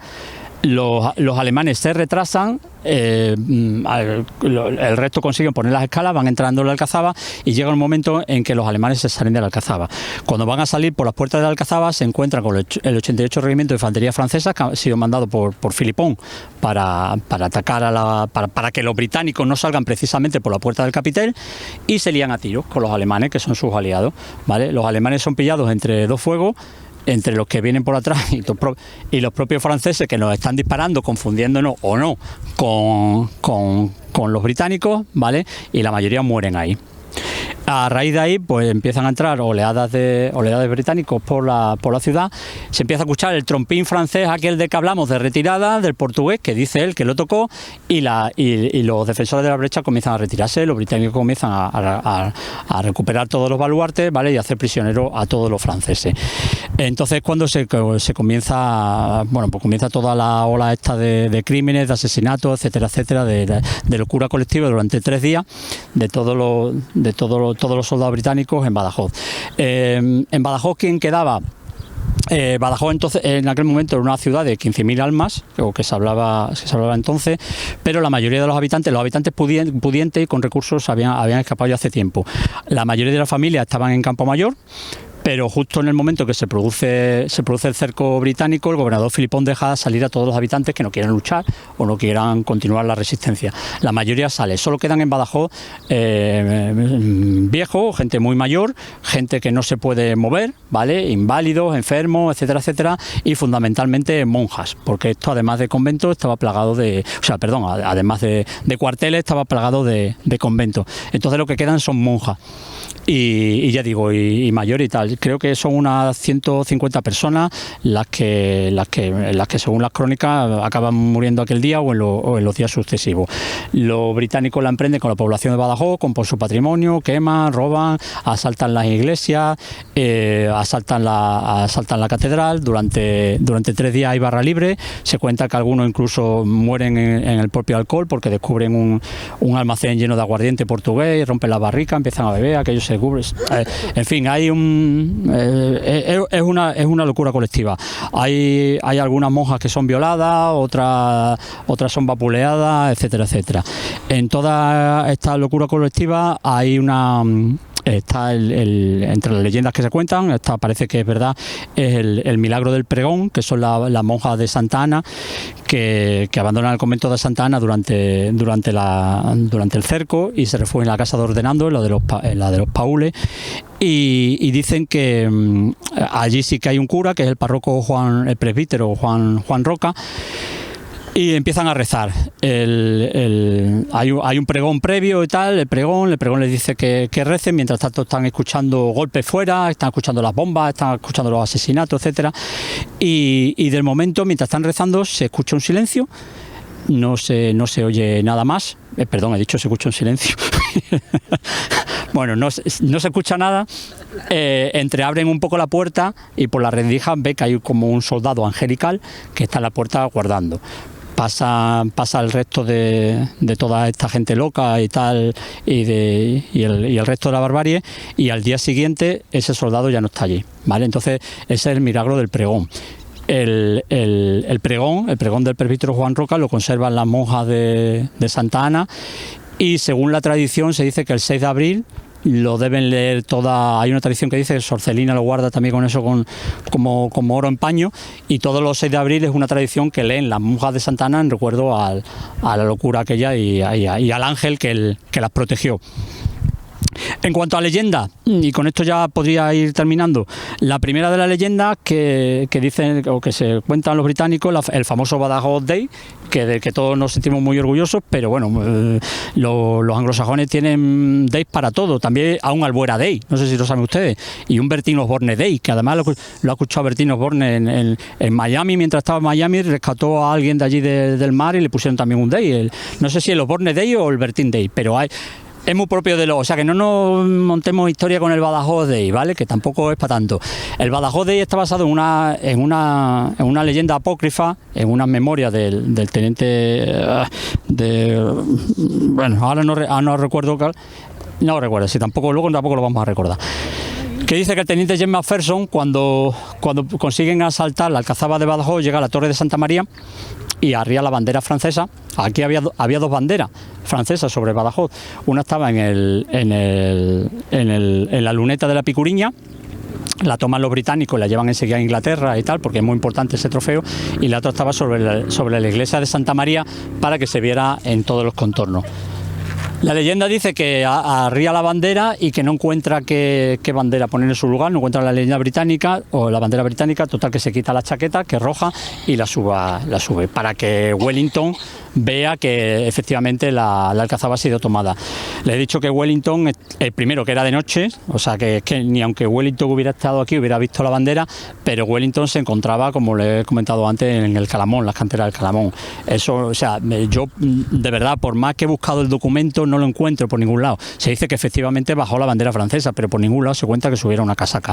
Esto lo cuentan luego en la memoria de Picton, siempre Picton, o sea, 80 años más tarde, y se cuenta la historia de la casaca, y lo ha tomado para sí el regimiento de Mercian, y todos los 6 de abril hizo una casaca en recuerdo del Badajoz Day, pero es un invento, ¿vale? Como otro invento, y perdónenme ustedes también, ya que estoy, el tema de la Lady Smith, la Lady Smith para arriba y la Lady Smith para abajo, ¿vale? Lady Smith era una niña de 13 años, que como ya he dicho antes, en Badajoz no quedaban habitantes, o sea, a mí lo único que me cuadra es que esta niña fuera una novicia de un convento, o por lo menos que estuviera recogida en algún convento mientras sus padres o se hacían cargo las monjas de ella, una cosa así. Resulta que esta tal niña, Lady Smith, con 13 años, la casan con un señor que le triplica la edad. Y todos están felices y contentos. Dice que la chica aparece por allí en el campamento británico y que en aquel momento se enamora, ¿vale?, de un tal Harry Smith, y a partir de ahí, bueno, pues ya está también la leyenda de Lady Smith. Yo, perdónenme que lo dude, pero con una niña de 13 años se enamore justo en aquel momento de un señor que le triplica la edad, en fin, es el tema de Lady Smith, algunas de las cositas que tenemos aquí por Badajoz. Simplemente comentarles por último, ya para que ahora ya si entran ustedes por aquí y van en busca de esa cervecita que nos merecemos todos, que se fijen cuando entren aquí a la derecha, porque es donde está lo que llamamos nosotros el cementerio alemán. Los alemanes que quedaron todos aquí en la Alcazaba, que murieron todos, como he comentado, abrieron una fosa común y están enterrados justo ahora a la derecha. Ahora se lo diré. ¿Por qué lo sabemos? Porque en las excavaciones que en 1978 Fernando Valdés, en la primera temporada de excavaciones en la Alcazaba, hicieron un corte justo ahí y descubrieron está publicado en la revista Estudios Extremeños, además está en la fotografía, descubrieron unos cadáveres y descubrieron placas de Chacó, de los alemanes, es decir, punta de bayoneta, etcétera, etcétera. Como por entonces no se sabía qué era lo que era ni qué había ahí, lo volvieron a cubrir y están, de hecho, catalogó creo que entre 12 y 15 esqueletos de alemanes, ¿vale? 15 esqueletos están justo ahí.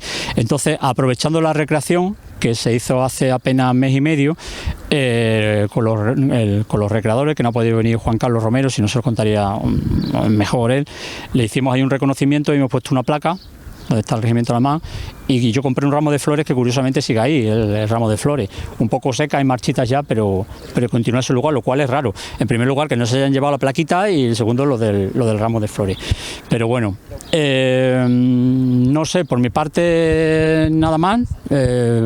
Podría comentarle algo más quizás de los asaltos, sí.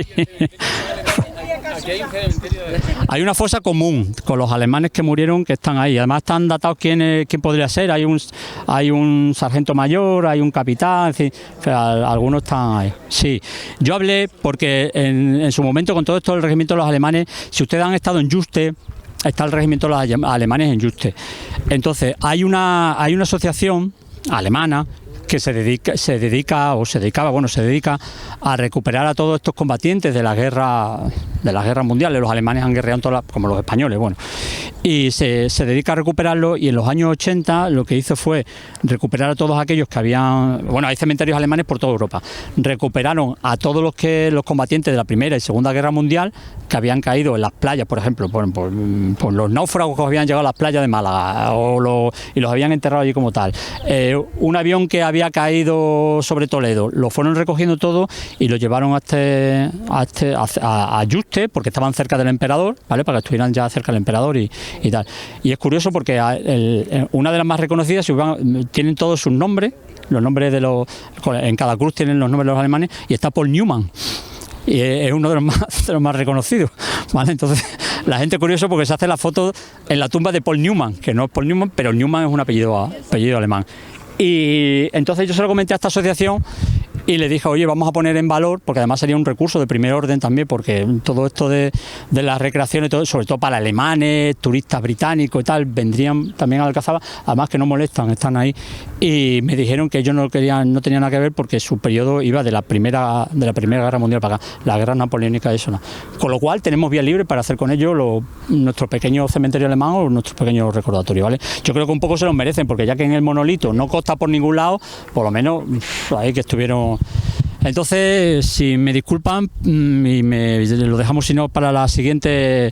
Habíamos previsto acercarnos también al museo de la ciudad y comentar un poco los dioramas y tal, pero si me lo permiten, tengo la boca seca como la suela de un zapato y necesito una cerveza fresquita ya. Así que muchas gracias a todos ustedes.